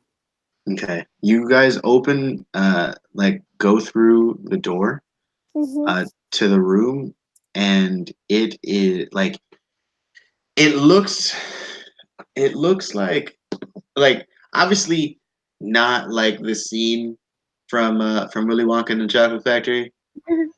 Uh, you know, like where they walk into big Candy room of shop. the like walking into the candy shop with all the colors of all the candy like that's there, and it's just like it like if the rest of the shop is kind of like dimly lit, like this room is unnaturally bright. Like it almost seems like even the candy is making this room brighter with all of its colors. Wow. Kane, Yeah. come here. Um, give me a second. Hey, add like 2 crowbars to that as well. All right, yes. I kind of lost my other crowbar for reasons. Anyways, boy, and she's gonna, and she's gonna go into the candy room. Okay. Man, that Yeah. sounds like a not okay place. I'm gonna go into the candy room. Yeah, you walk into the candy room. Gardane is like also kind of like walking around, picking out his own stuff uh, from the shop as well. Hell yeah, he is. Um, and yeah, you walk into the candy room. And yeah, you're just taken aback by how colorful this room is. Wow. This place is really something. Mm-hmm. And I was kind of expecting just a back room with like crates with suspicious looking food. You know what I mean? Me too, but it looks so good. What's your favorite candy cane? Oh my god. Candy cane. Oh dear. as soon as you said it. Oh dear. My lord. I am filled with regret this night. Why did I choose that name? That name of all others. Why? I didn't really I don't know, I don't really have like a favorite Wait, I have a candy. question. Yes. Yeah. This is a Rebecca to Renee, not a Kane or Celeste to Kane. So if Kane ever becomes a stripper, would her name be Candy Cane? Oh my god. Coming Remove to her. center stage. No, please, Lord. One, I think the idea of Kane becoming a stripper is fucking hilarious. Mm-hmm. Like, the fuck you looking at? Give me money. Yeah, exactly. Like there'd be no performance. It would just be Kane walking around naked demanding money. And she gets it because she's intimidating enough, not because she's being sexy in any way. I approve of this. Yeah, Candy Cane. Oh god, that would be a stripper name though. Mm-hmm. Jesus, this is horrifying.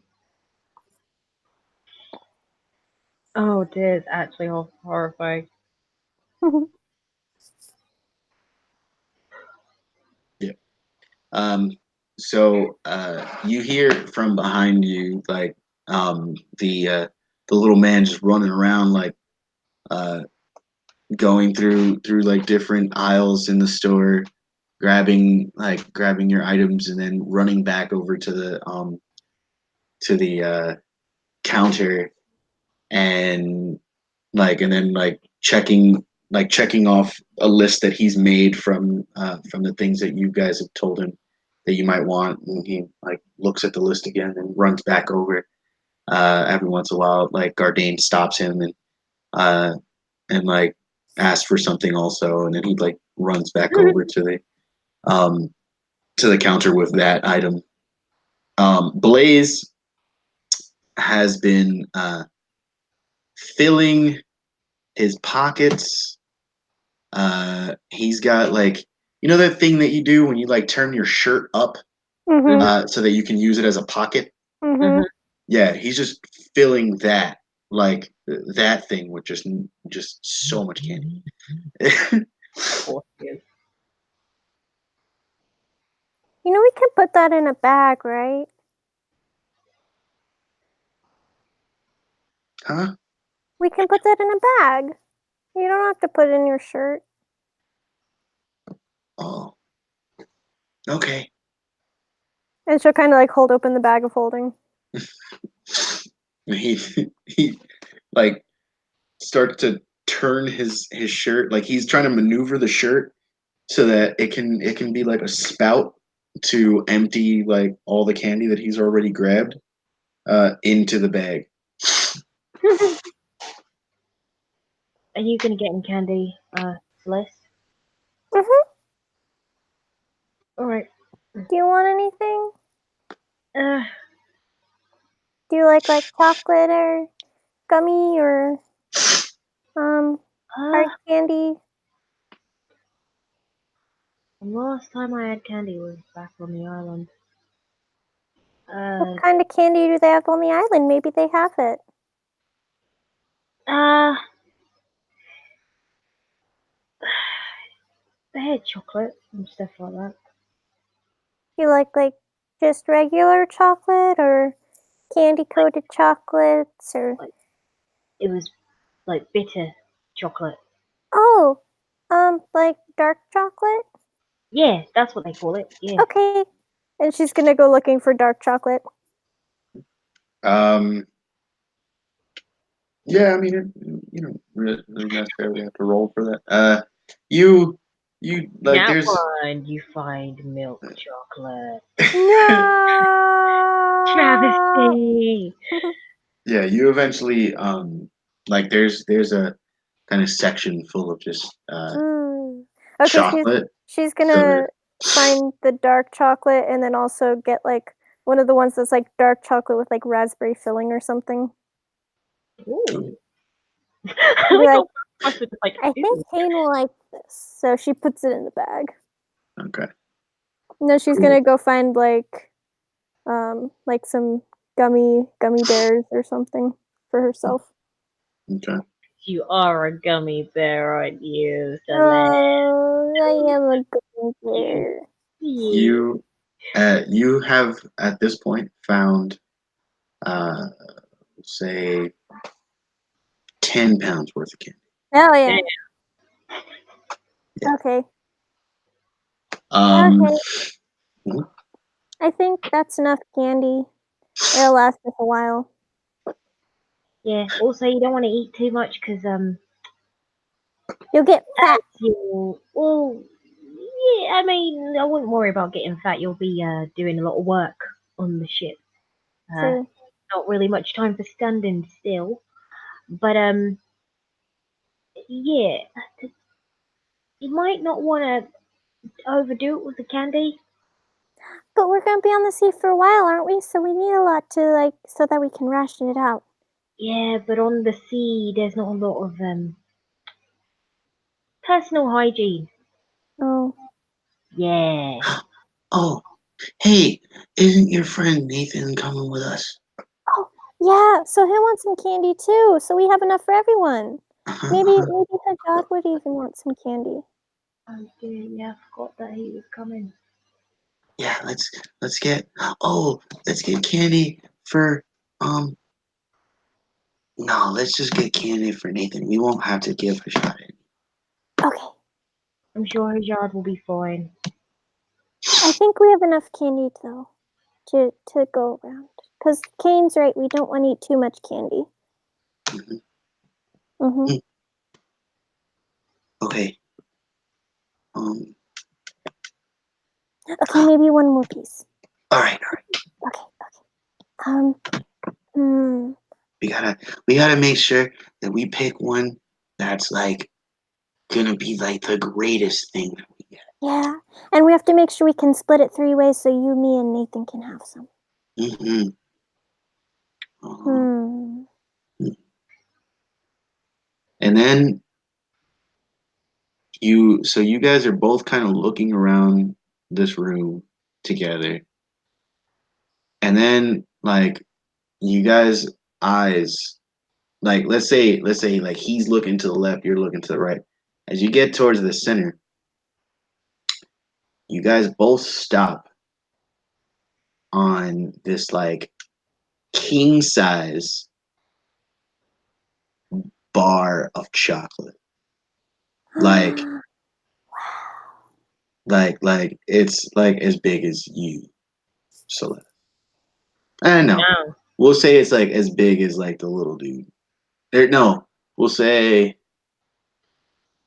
yeah, yeah. We'll say it's like as big as the little dude. Little dude is probably about like two or 3 inches taller than It's as big as the hole left in Garen's heart. Garen. He's like 2 or 3 inches taller than Garen. So yeah, so he's roughly so this bar of chocolate is roughly about as big as that, maybe a little bit bigger. Let's get that. Yeah, and he like walks over and picks it up and starts to try to stuff it into the bag.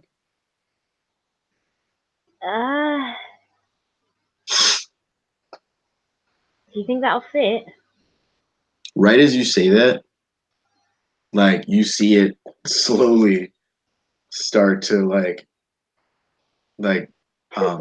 kind of like get smaller at the bottom as he's like shoving the damn thing like into the bag.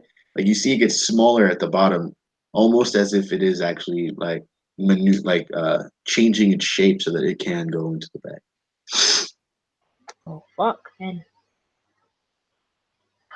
You guys are gonna be really hyper. Right, you done? You got all the candy you need? Mm-hmm. Yeah, almost done. Oh dear. I'm sincerely worried and concerned. Alright, I think we've got everything. Yeah, we should be fine. Guardian peeks his head in to the room, says, "What's next then?" I guess, I just remembered I have to send a letter. Well, package, really, back home. But, we can go to the smithy. Yeah? We can go to the smithy if you guys want first. Didn't Najad say that the post office was by the smithy? Yeah, I could do it on the way.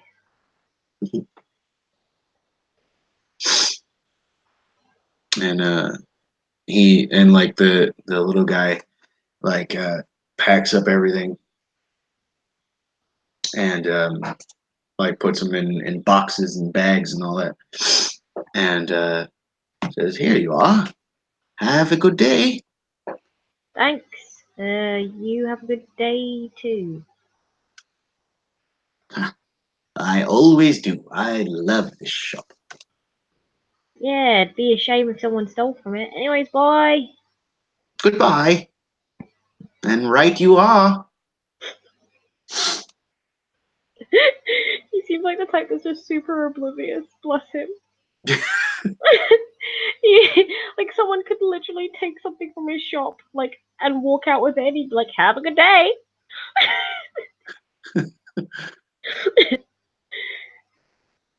Don't let the door hit you where the good Lord split you now. So you guys walk over in the direction of the smithy, um, and like as you're walking, you see other like children running around and like farmers coming into town with their goods to try and sell to the people of the town. Um, it's kind of like a like they're doing like a farmers market. Uh, and you eat like few shops down, you see the smithy as you come to the front of the post office. I mean, you guys don't have to come inside if you don't want to. If you want to wait out here, you can. Okay. Okay. God ain't keep an eye on them, please. Yep. Gotcha. She will walk on in, and yeah.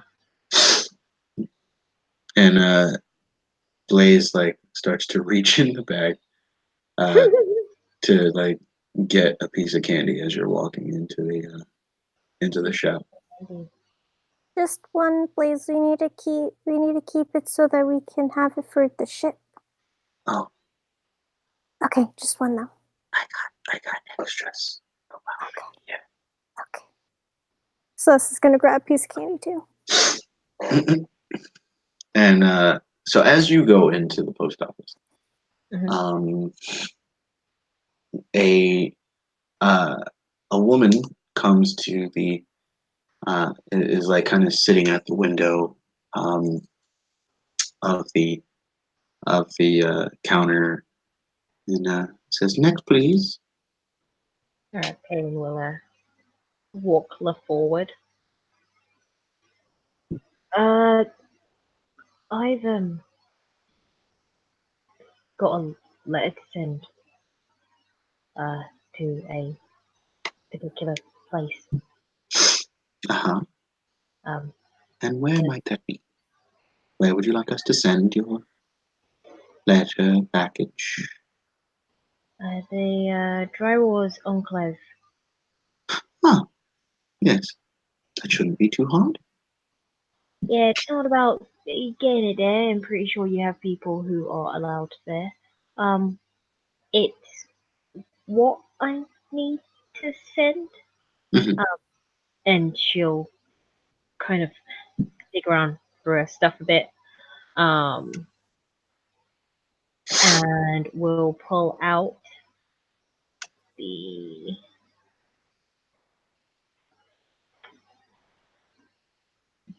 the. Would she know whether the Bank of Hands, whether their notes are worth anything over there? Roll me a history check. Or, yeah, no. Yeah.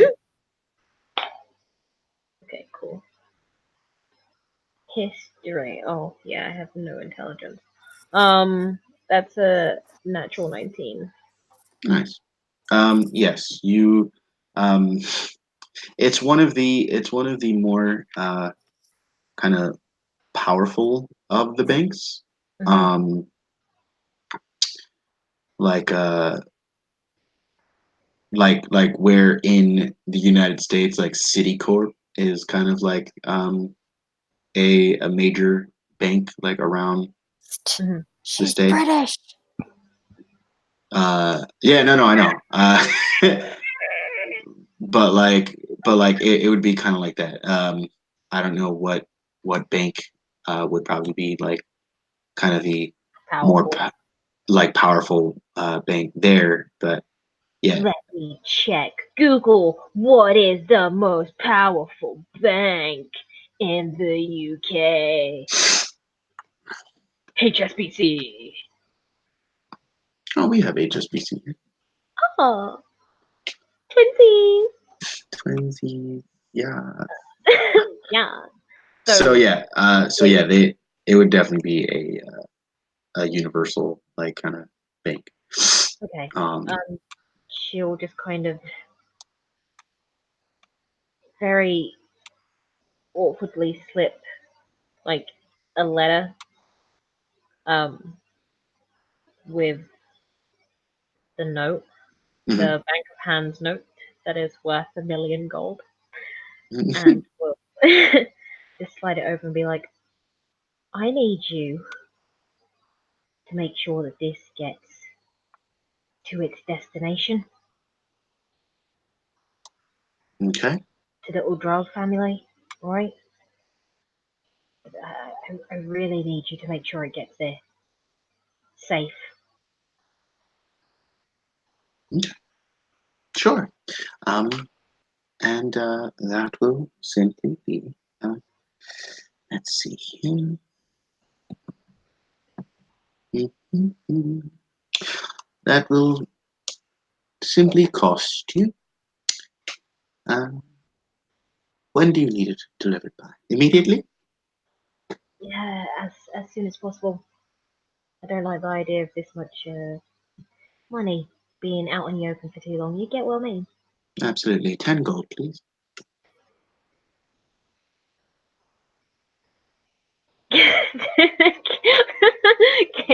Kane is gonna lean on the desk on the counter and just be like, can't you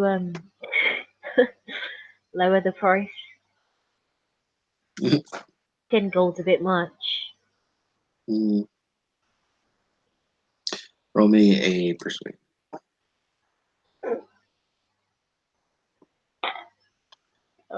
Persuasion. That is a 15.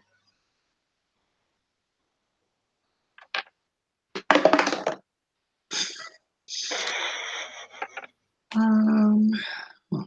Let's see. Let's see. How does 7 gold sound? Amazing. Amazing. Thank you. A lot. You know, and she'll slide over 7 gold. I she'll got slide over. She'll slide over 10 gold and ask for change. it. Can I get cash back, please? Slide over a platinum. Right. Yeah. It's really, the reason why it's funny to me is that, bitch, you literally just handed someone a note that's worth 1,000,000 gold and then proceeded to ask for a discount. Yep. I fucking love her, man. um. Yeah. So she takes it. Mm-hmm. She puts the letter like on a table. Mm-hmm. Um. Draws like takes a bit of sand, like a black sand, and spreads it around the letter. And then she takes a bag of red sand, um, and uh, spreads it in very particular like runes almost. Mm. Um, while she does that,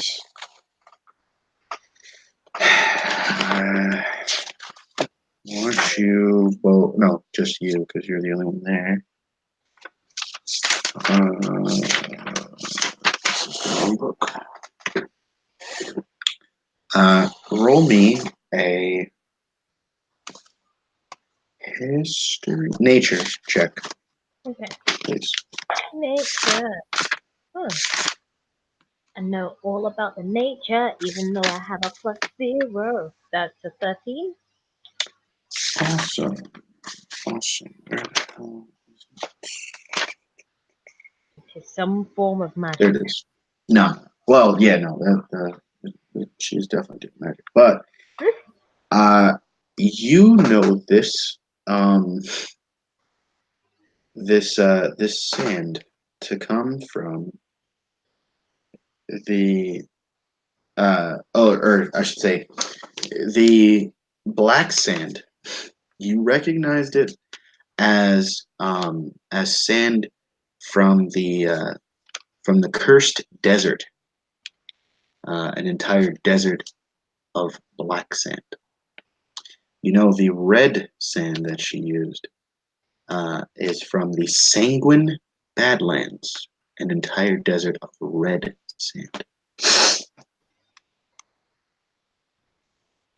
Interesting. Would she know whether they like have magical properties or whether they're just used as components? Um, I mean, she only got a 13, so Yeah. You don't know. Yeah, seems like a. Uh, so does it like poof and disappear? No, no. It's just actually being used to draw out runes right now. And then when the runes are completely drawn out with the red sand of the Sanguine Badlands, it starts to glow. Uh, and then it starts to get brighter and brighter and brighter, and then as quickly as the light came is as quickly as it goes away, and when it goes away, the letter is gone. Oh. And then she looks at you and says, "All done." Uh, thank you. I guess I'll be seeing you around. Sure. I mean, if you have more things to deliver. No, no. That was it. Yeah. Bye. Would you like a receipt? Sure, this is my first time using the proper postal service. Okay. She turns around, just kind of uh, like grabs a paper invoice, uh, like dips a pen in some ink, It and like spent a whole lot of money right. for Weird Island. Doesn't seem like fraudulent activity at all. And then after she like finishes writing out the receipt, she hands it to you and says, "All right, have a nice day." You too. All right, bye. And she'll just tuck the receipt in her pocket and walk out.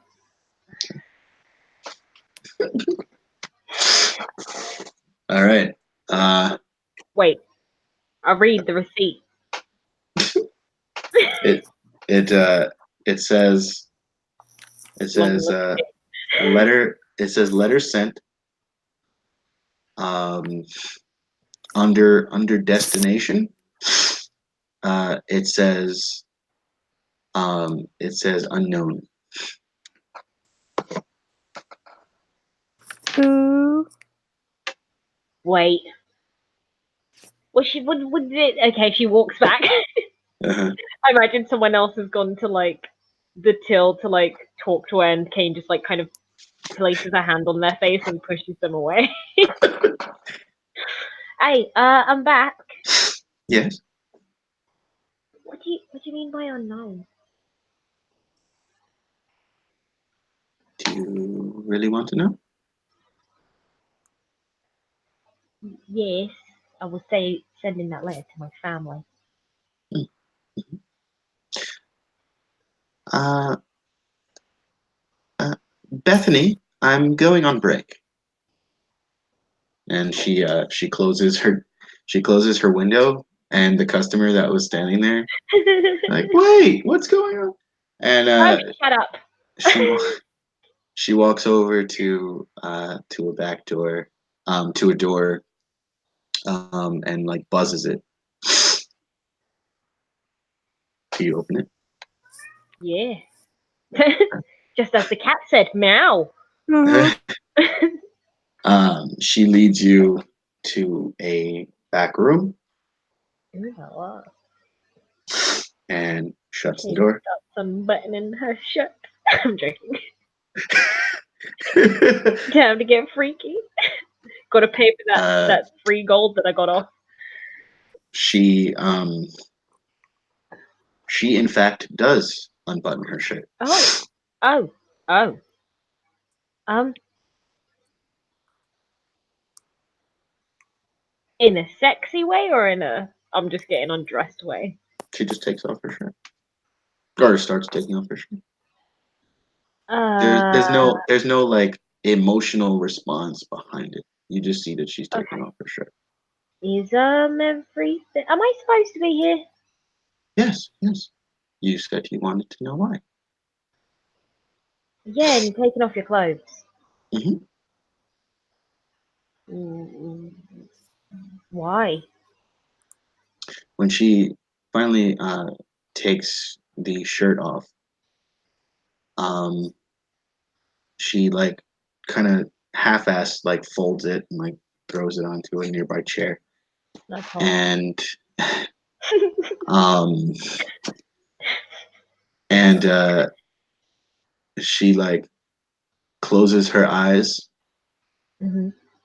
and when she opens them, you see a familiar glow to her eyes, and then a pair of white wings sprout from her back.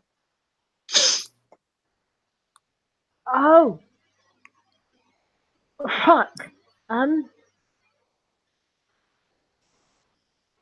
You're fucking. You're one of my kind then. Hmm. That's weird. I haven't come into contact with one of us in a while. What are you doing here? Girls gotta work. I mean, you're not wrong. Can I? And Kane will step forward and like reach her hand out to touch her wing to see if they're She she uh she kind of like wraps her right wing around her body wingman. and like kind of crosses it over her body, but like sticking it out so that you can touch it.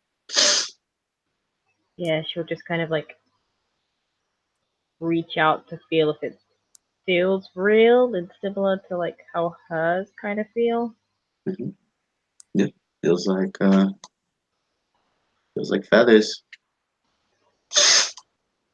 Well, shit. So, okay then. What's your name?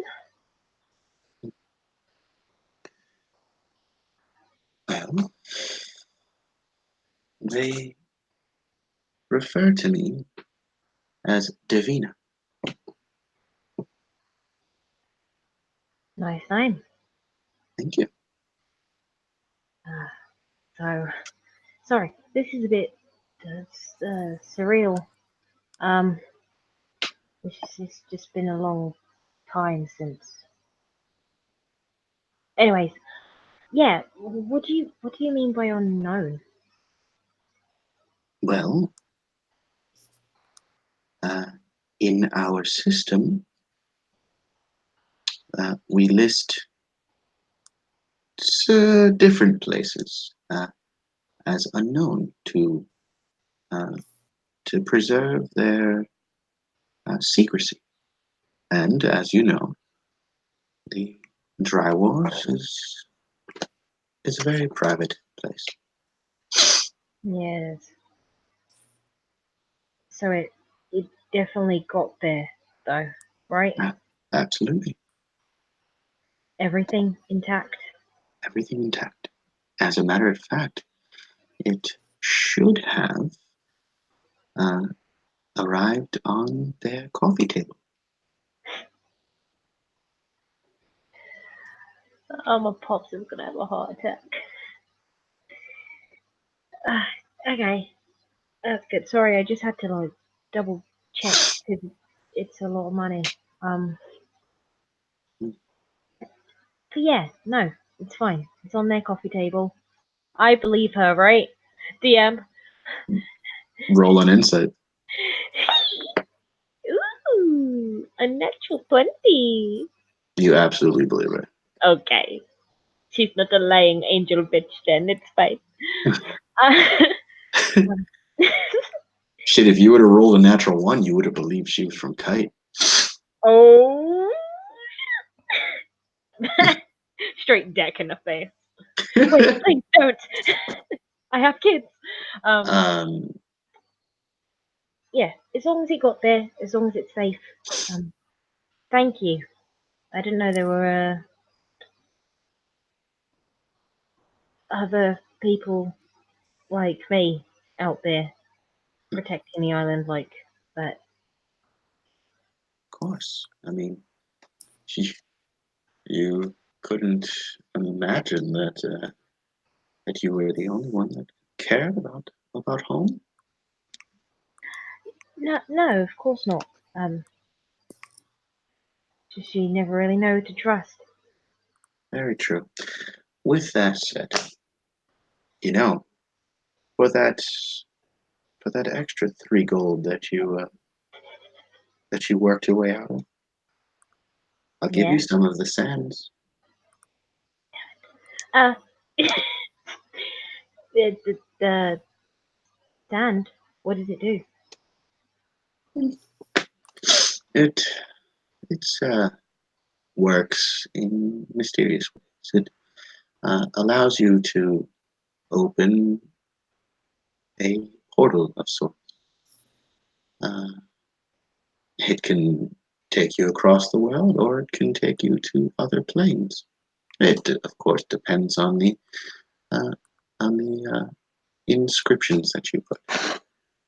Luckily for us, this combination of sand works with uh, primordial, right? What's the languages that you speak? Celestial. Celestial, yeah. Yeah. It works with the celestial language. So you would be able to draw runes in celestial. Okay. Yeah, that's great. That means I could go back home. Maybe. Possibly. Oh boy. Yeah, I'll give that a think. But yeah, the sand would be good Yeah, if you don't mind, of course. of course not. I've got plenty. Yeah, you do. She like her entire body blushes. um, she Take like, and then she also like wraps her wings around her still very bare chest.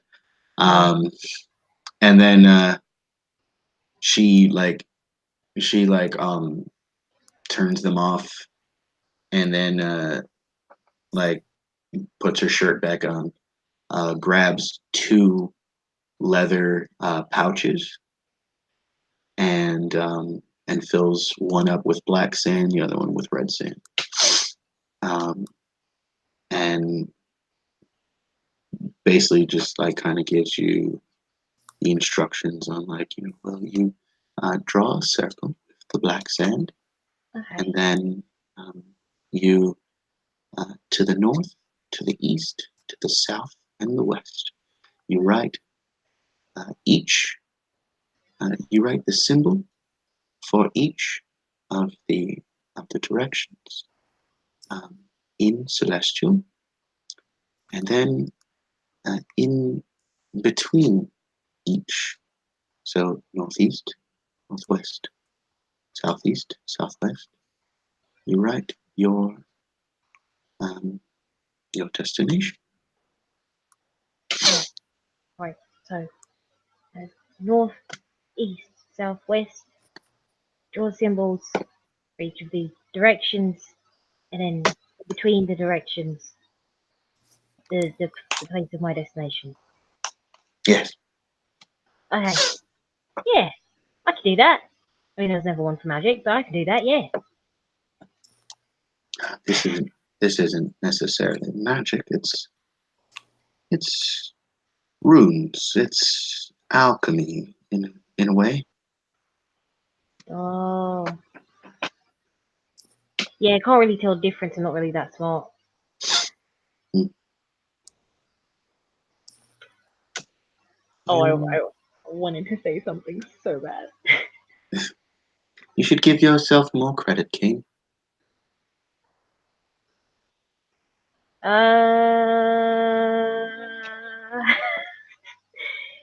How do you know my name?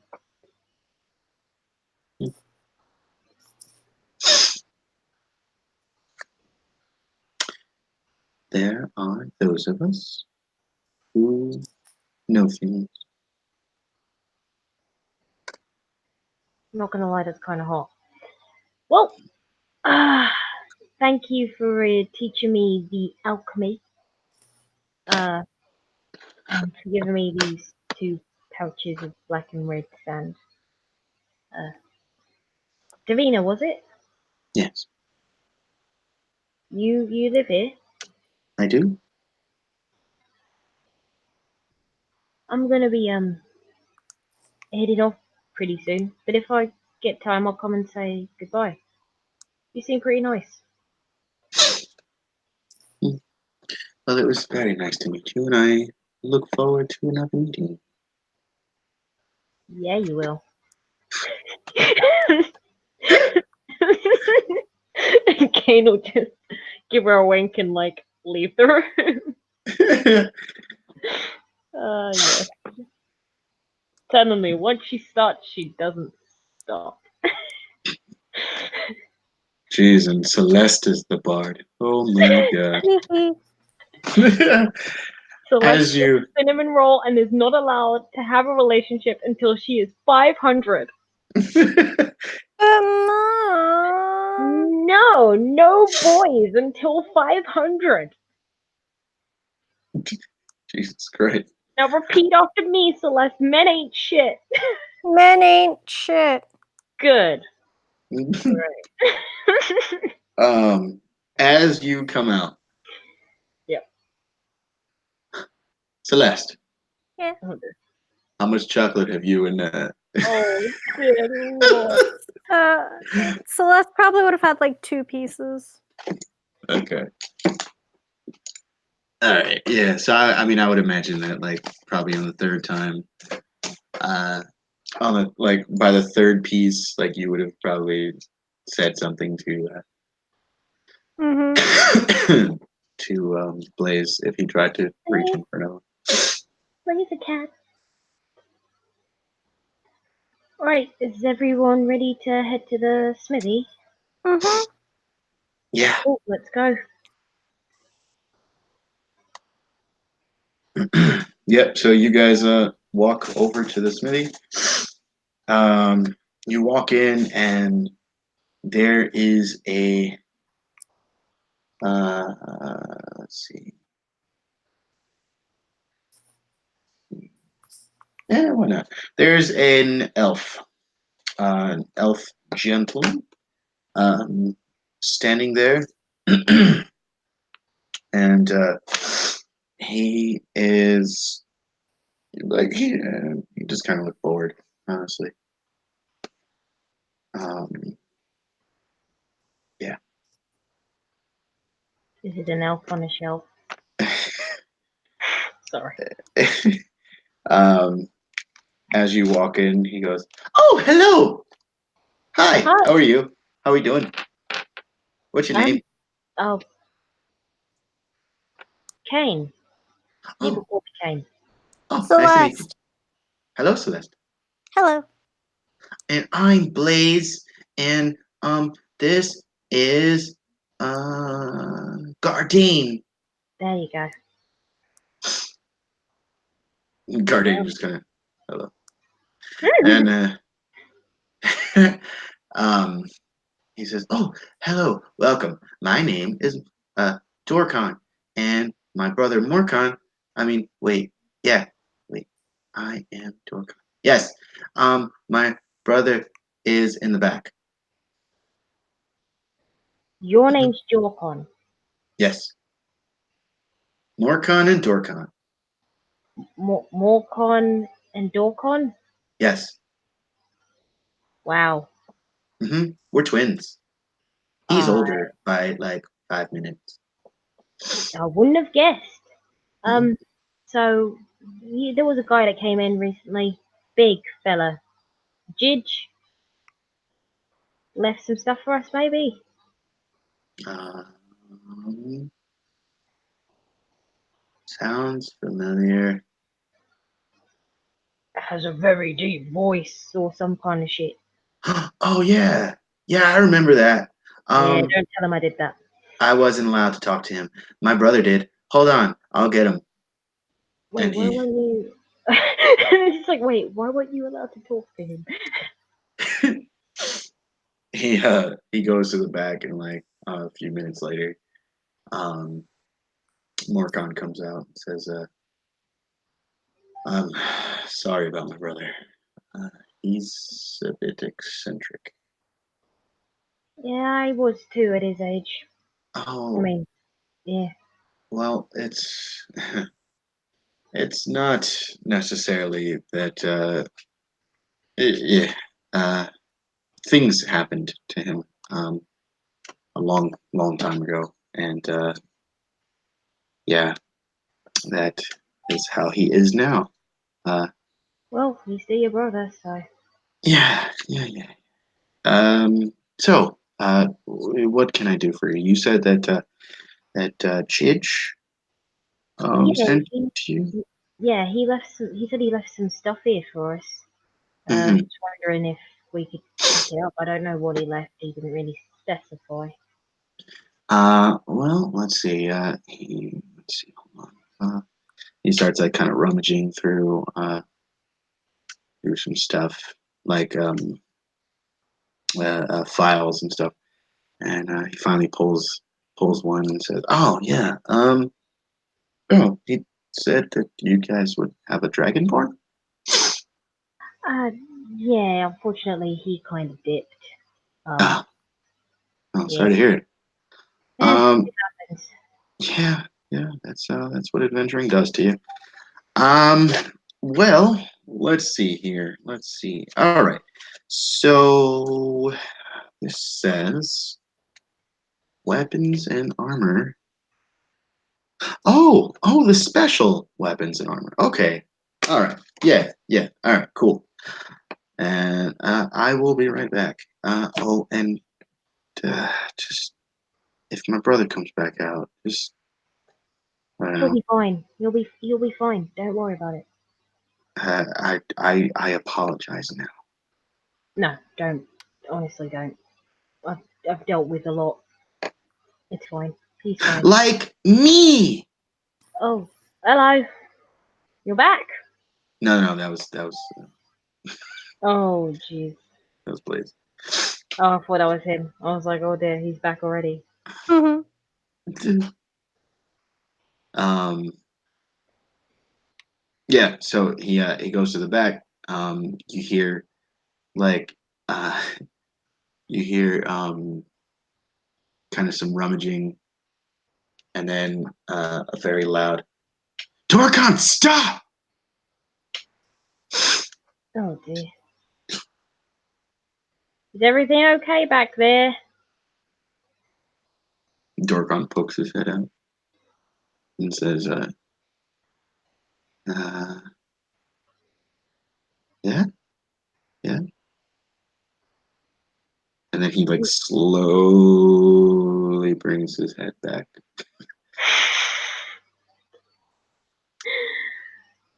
Right.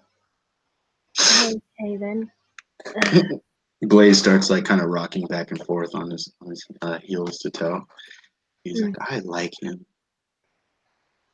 I feel like you would. Mhm. You two seem like you have common interests, similar personalities, that sort of deal. Mhm. Mhm. I'm gonna go look. Oh, I mean, it might be a bit rude if you go and look. Maybe don't. Blaze? Blaze? Is he already gone? No, he's still standing Okay, cool. Good. So I just imagine that as she's talking, he's just like walking away. there. Well, Just all like right. kind of He nothing but he starts background he noise. he starts to walk away, and then like Gardein like just puts a hand on his shoulder, Like, no. shakes his head. Um, And how's Celeste looking, huh? Is Celeste looking better than this morning? Celeste looks like She's like, normal? Question mark? Insight check. Okay, That's go MJ. ahead. That is a natural one. She's fine. I don't know what you're talking about. Nothing was ever wrong. Oh, yeah, that was that wrong. It was completely fine. Well, that shit that happened this morning where she kind of looked not okay. Nah, that's all gone now. It's all totally a dream. Mm-hmm. Alright. Kane will kind of look around the shop and see what they have whilst they wait. Okay. Yeah. And Yeah. let's see here. You hear from the back again. You can at least help. I mean, stop standing there, being a weirdo, and help me. But I don't want to.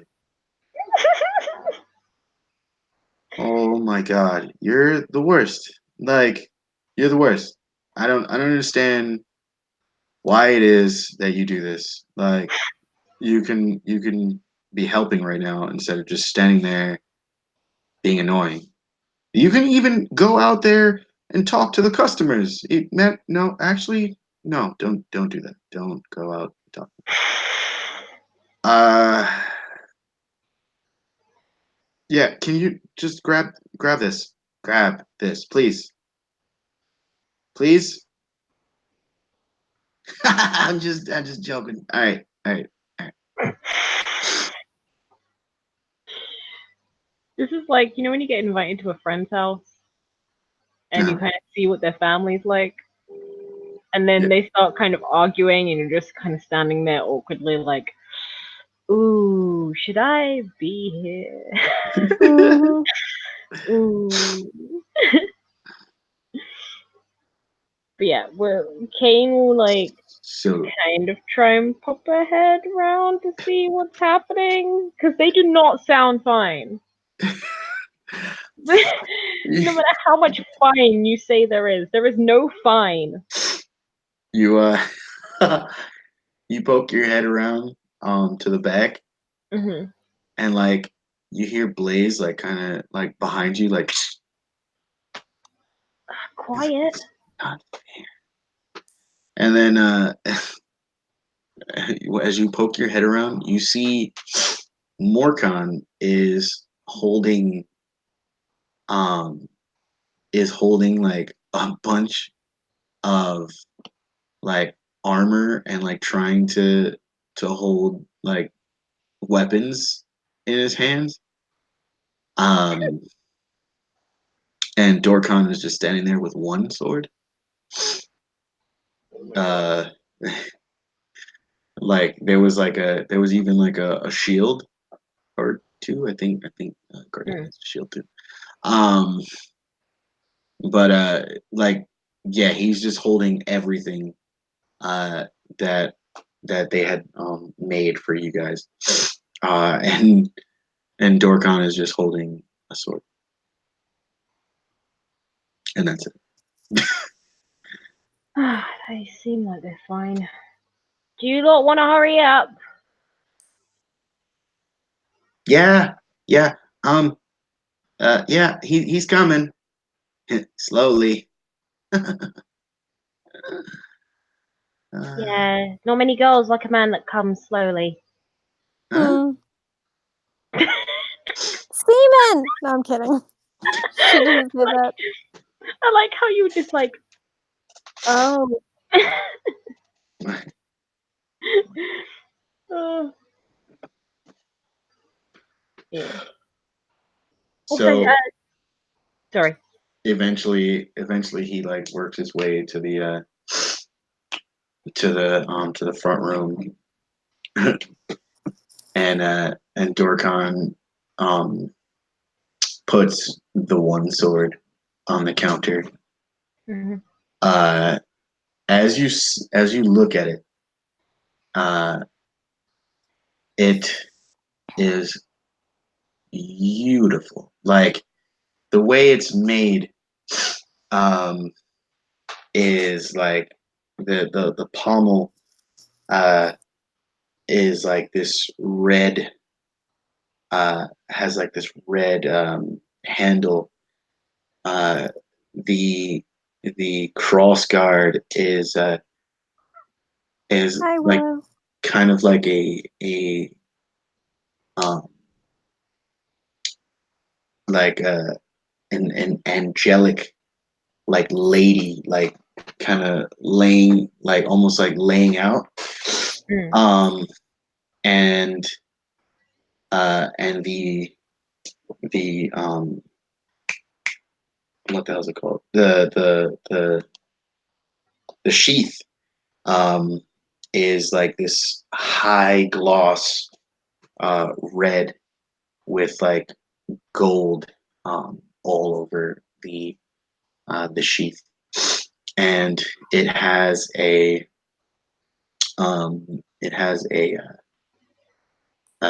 tag on it that says King. Oh, holy shit.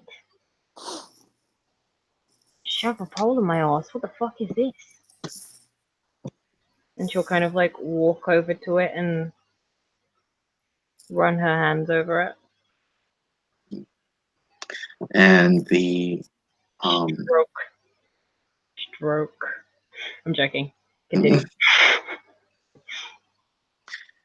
the uh, the the sword feels almost warm in your hand. Penis swarm or? I'm joking, man. Ignore me. It's getting late. Ignore me. Um, does she detect any magical energy from the sword? Roll an Arcana check. Oh, Jesus. She's given this to the bard. Oh, geez, that is not the box. Ooh. Okay. You said Arcana, correct? Yeah. Lucky for you, I have a 0 in Arcana. Just to make sure I'm not too powerful. That's a 16. Mm-hmm. Mm-hmm. It definitely feels magical. Mm. Um, the when you pull the sword, like slightly out of its sheath, um, you feel that warmth kind of grow a bit. Um, and Morkan says, "You might want to spend some time with this sword for a bit, I guess kind of get to know it for uh, for who it is on the inside." Who the sword is on the inside. Yeah, Like what? Do I have to take it on a date or something? no. Just meditate with it. See it for a while. Oh, meditate. Ooh, see, I was never really good with that. I'll try, I guess. And she'll sheath the sword. Shing! I don't know why I did that sound effect. And it's a really basic sound effect. And we'll kind of like, yeah, she just like hold it. Hold it. She's trying not to like fangirl over the sword because it's pretty. What did Celeste get? Mm, What did you get, you nerd? Oh, Ballet shoes. oh my god. um, I love it. They make you dance forever. on another uh, on a God, what the hell is it called? On a piece of studded leather armor. You see, um, you see the name Celeste. That's me. That is you, girl. Ooh woo. Ooh, woo. Hell yeah, girl, get it. And you go over to him. Yeah. Okay. Blaze says, "You want me to help you put it on?" Yeah. Some help might be good. Wait. 1 second. I think another lady should help Celeste into her armor. Right, Sure, Blake? sure. She eyes him suspiciously and then proceeds to like do the thing where like she's helping Celeste into the armor but is like keeping her eyes on Blaze, making sure he's not looking. He's like ridiculously innocent. It's so funny. What did we say before we came into the smithy? Alright? Men ain't shit. All right. Men ain't shit. That's it. Now women, on the other hand, they have some nice piece of ass. I'm joking. But yeah, she'll help Celeste into her new armor. Vavavoom. Okay.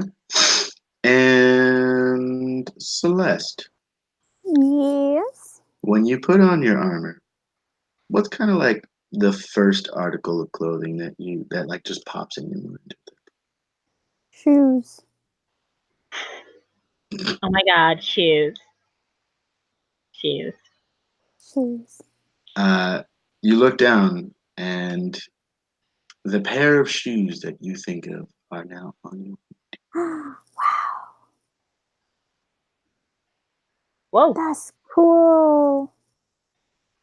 nicer new kicks. Do you think of maybe an outfit to go with? Yeah, she's gonna think of a really pretty dress. And from starting at your shoulders, your the armor starts to like to change shape and form, and it becomes the flowy, beautiful dress that you were thinking of. You have glamored studded leather. Ooh. Gardine picks up his thing. Ew. And let's see here. It looks really pretty on you, Celeste. Thank you. I miss wearing pretty dresses. You do? Mm-hmm. Do you tend to miss things like that often? Sometimes.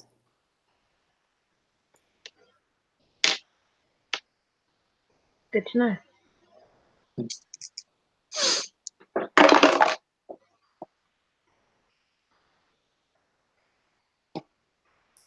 Hmm.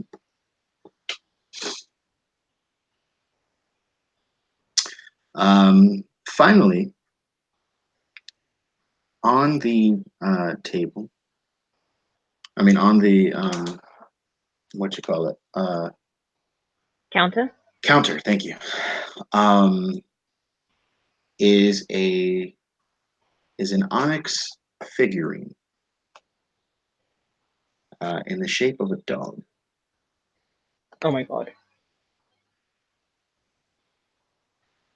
Does it have a name tag on it, or is it just there? It's just there. Who's gonna pet the doggo? Me. Pet the doggo. Let's pet the doggo.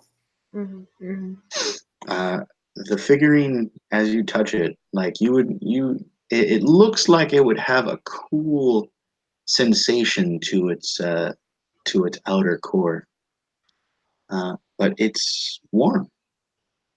Strangely enough, Oh my god. I can't with you. What else do you think I'm here for?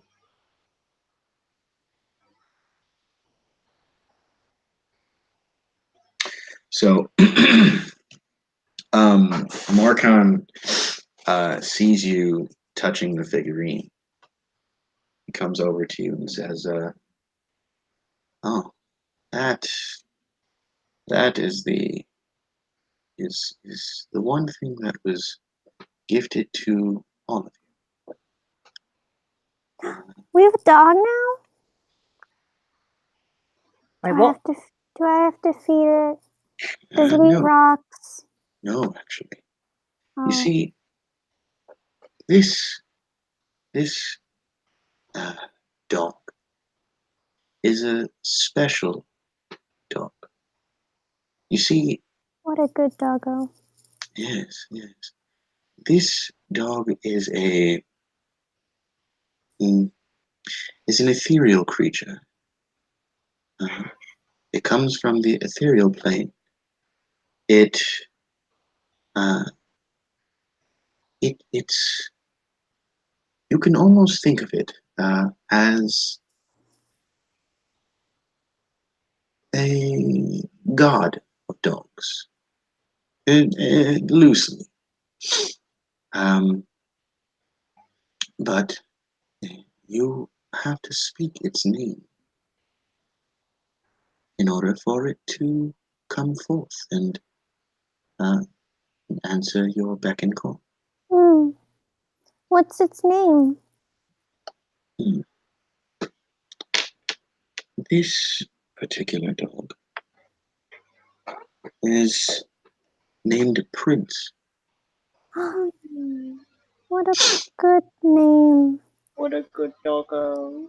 Now, take the figurine in your hand, hold it to your chest, and call out to it.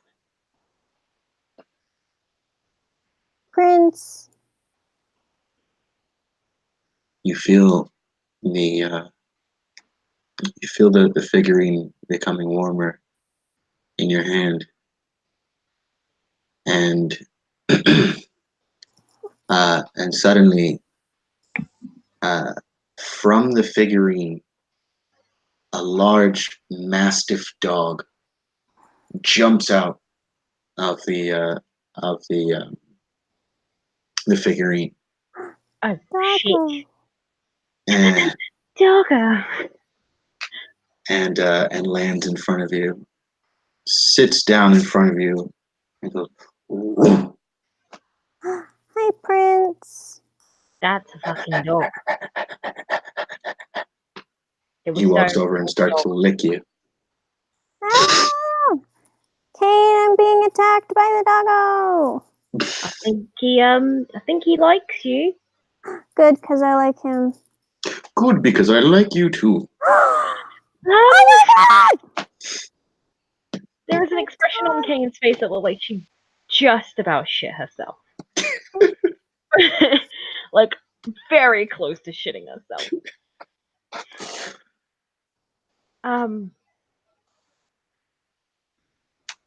No, that didn't happen. Alright, cool. Yeah, it did.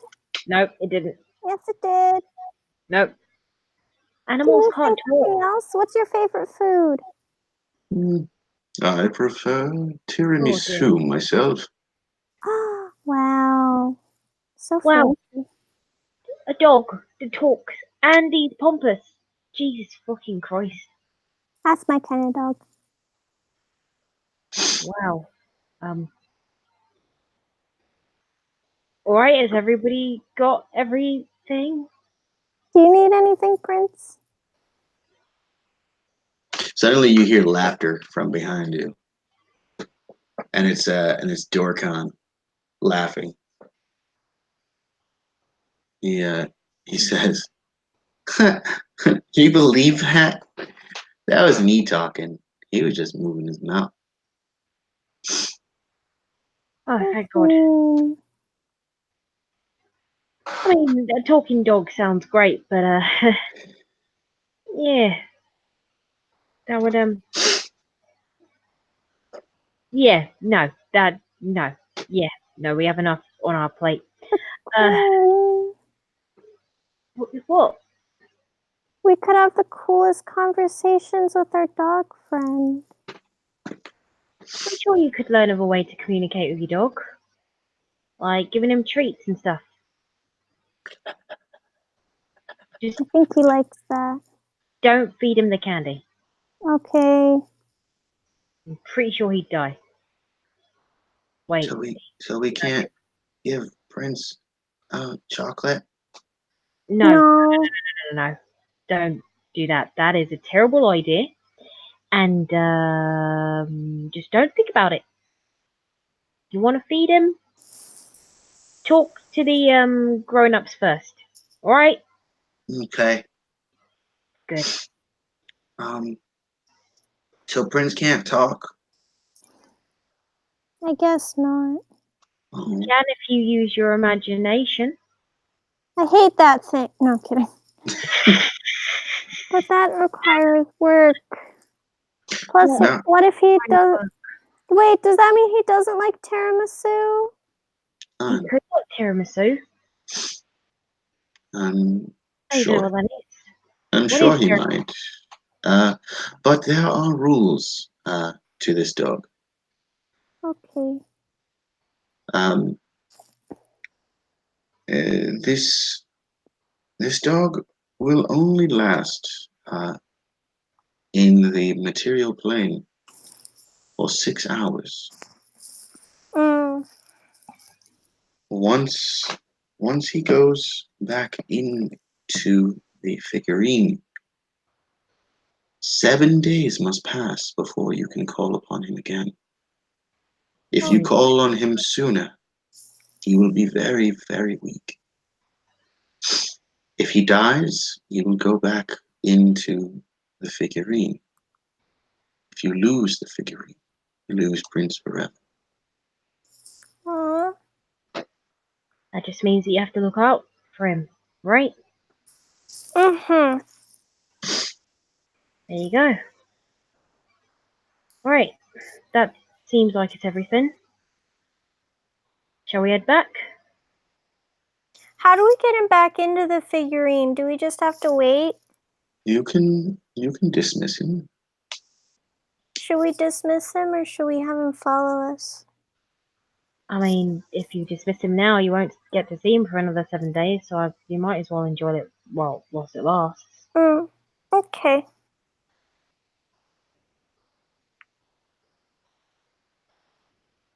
He uh he kind of like looks around at you guys, and then his eyes stop on Blaze.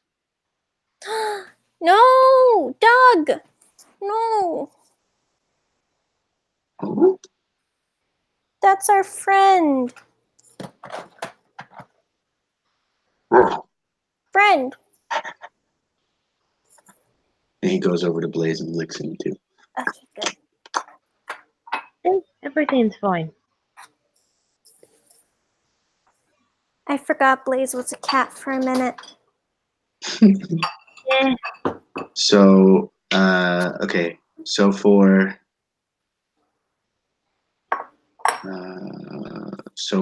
the figurine, if you want to mark it down so that you know what it is, so that you can like read it, it is obviously the Onyx dog figurine. Whoop, whoop. For Celeste, you have the excuse me. You have the glamored studded leather. Kane doesn't know yet, Nope. It's just a and plea. yes. And John, I will give him his stuff.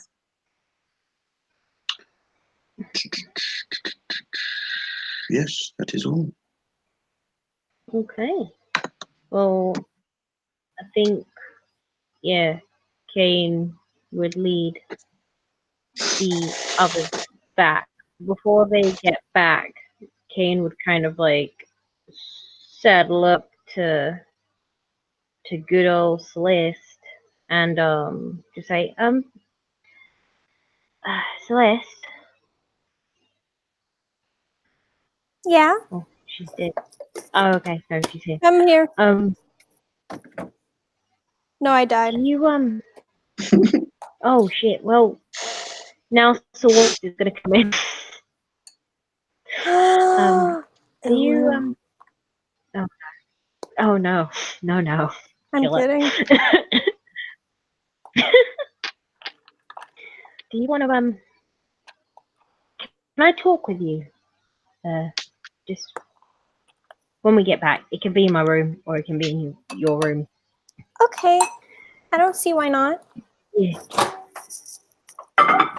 Yeah, no. Yeah, of course. Yeah. Are you Yeah. okay? Yeah, no, I'm fine. Can I I'm fine, insight not check nervous her? at all. Yes. Yes, you may. Okay, let's see. Insight. And Perception. 22. Not 20 plus 5. 20. Yeah. Damn it. You were so close though, waifu. Yeah, I'm fine. I guess we could go to my room.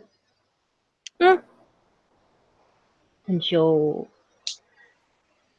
kind of make like a head gesture if the silver lions are still there inside the pub. yeah, they are.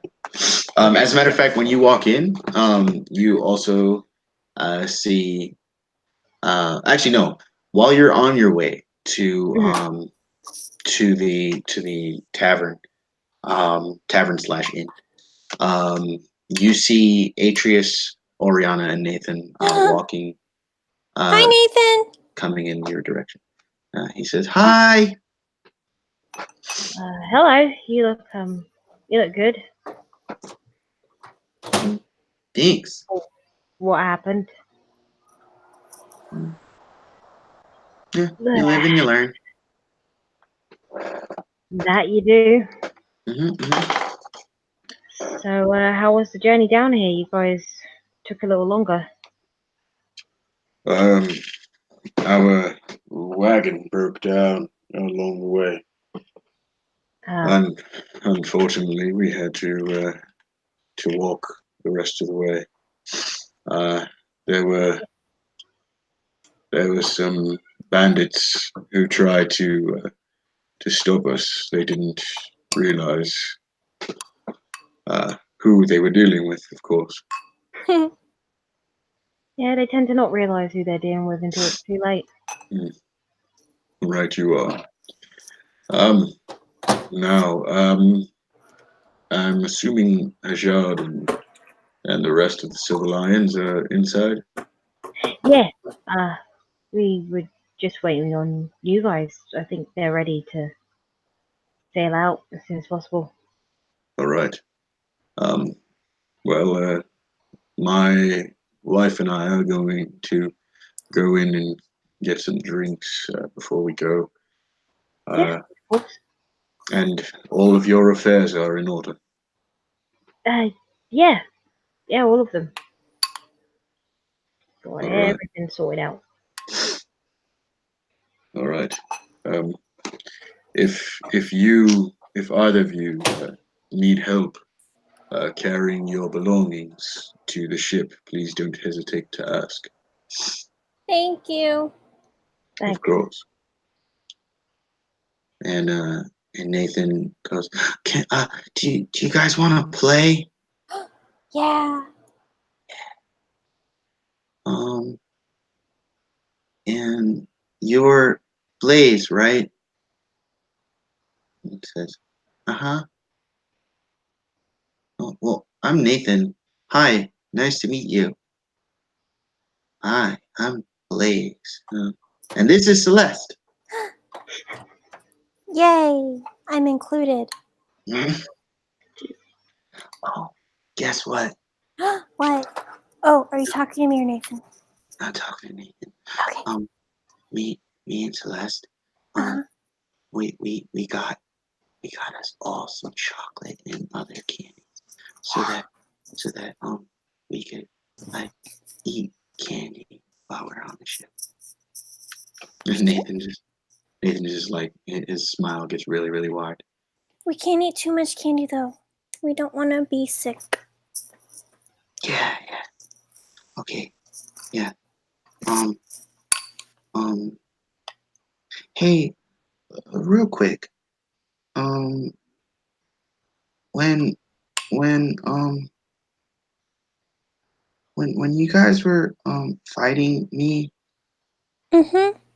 uh, did I hurt you at all? Um, I don't think it was you. Mhm, So I'd say no. Because it wasn't you, it was the mean things. mhm. Okay. I just it's been on my mind for a while. Mm. Mm, You're fine, kid. Mm-hmm.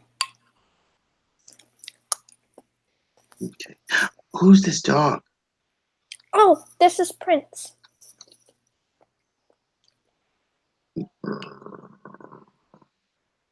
Down, boy. He's He's a friend. friend Prince. Good boy. And she pats him on the head. He like kind of nibbles at your hand, and and, Blaze tells him they're gonna go talk. So um I mean, you guys said you wanted to play, right? I don't want to. You just got here. I don't want to interrupt that. Celeste, if you want to go, you can go. We can play after. No, it's fine. The talk can wait. No, it's fine. Kane, if you need to talk, then we can talk. It's nothing important. But okay, I guess. We'll talk later though. Girl talk. Yeah. so you're gonna stay and play? Mm-hmm. Yeah. And oh, we could run around with the dog. Yeah. Maybe we can find a stick and he'll play fetch. Yeah. Let's go. And Mm-hmm. and like he runs off towards the woods. Um Followed by Nathan who then stops, turns around to look at you and like holds out his hand. She takes his hand and goes. And and you guys That run off. ain't shit. You guys run off together. Kane yelling into the wind. That ain't shit. Uh, and that's where we'll end it. Aw. Aww.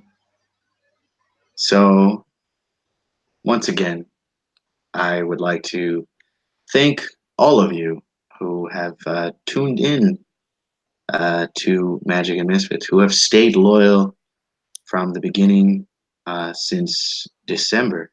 Wow. Damn. Wow. December 15th was our first episode. Damn. Um, and yeah, so Damn. Damn. Damn.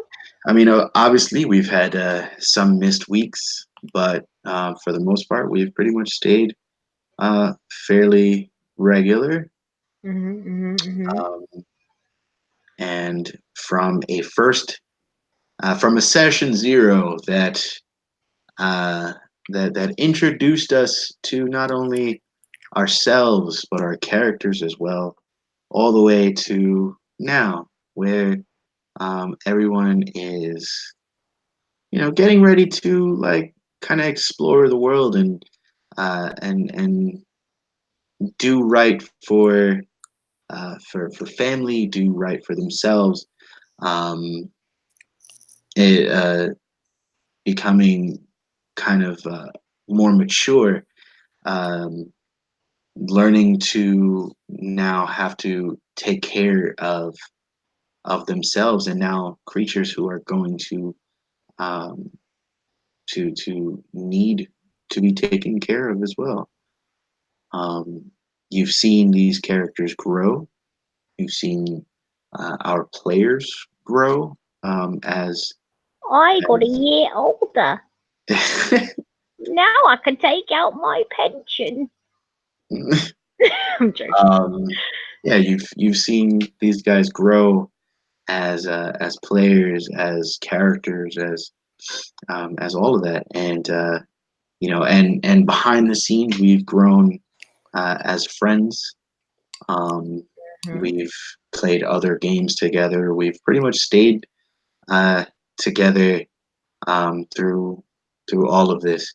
Mhm. We've had our ups. We've definitely had our downs, Mhm. um, but through it all, I am definitely glad to have been DMing for this group, for everybody that was involved from the beginning to this point. Even though we've lost people, but um, but I am definitely glad to have been the DM for this group, and No, yeah.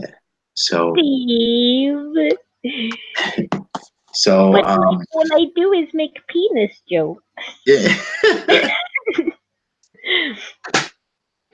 But so to those of you in YouTube land who have enjoyed our show, um, given us our likes, given us our the few comments that we've gotten, all of the subscribers, we thank you, we love you, and please follow us on Facebook, because we will be trying to do some more things there.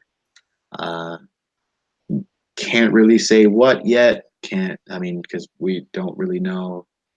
Um, but I, I plan on doing some things our with our logo.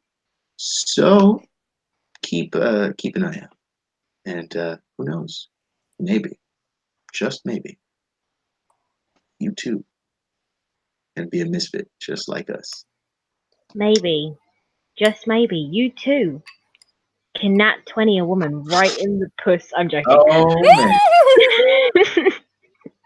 But until then, God until damn it, next Frodo. time, until next There's time, one last lay. I hate you. until until we meet again, YouTube land. Yes, YouTube. Don't forget to don't stick your dick in crazy. Mm-hmm. Have a week. Tip cheerio. Bye.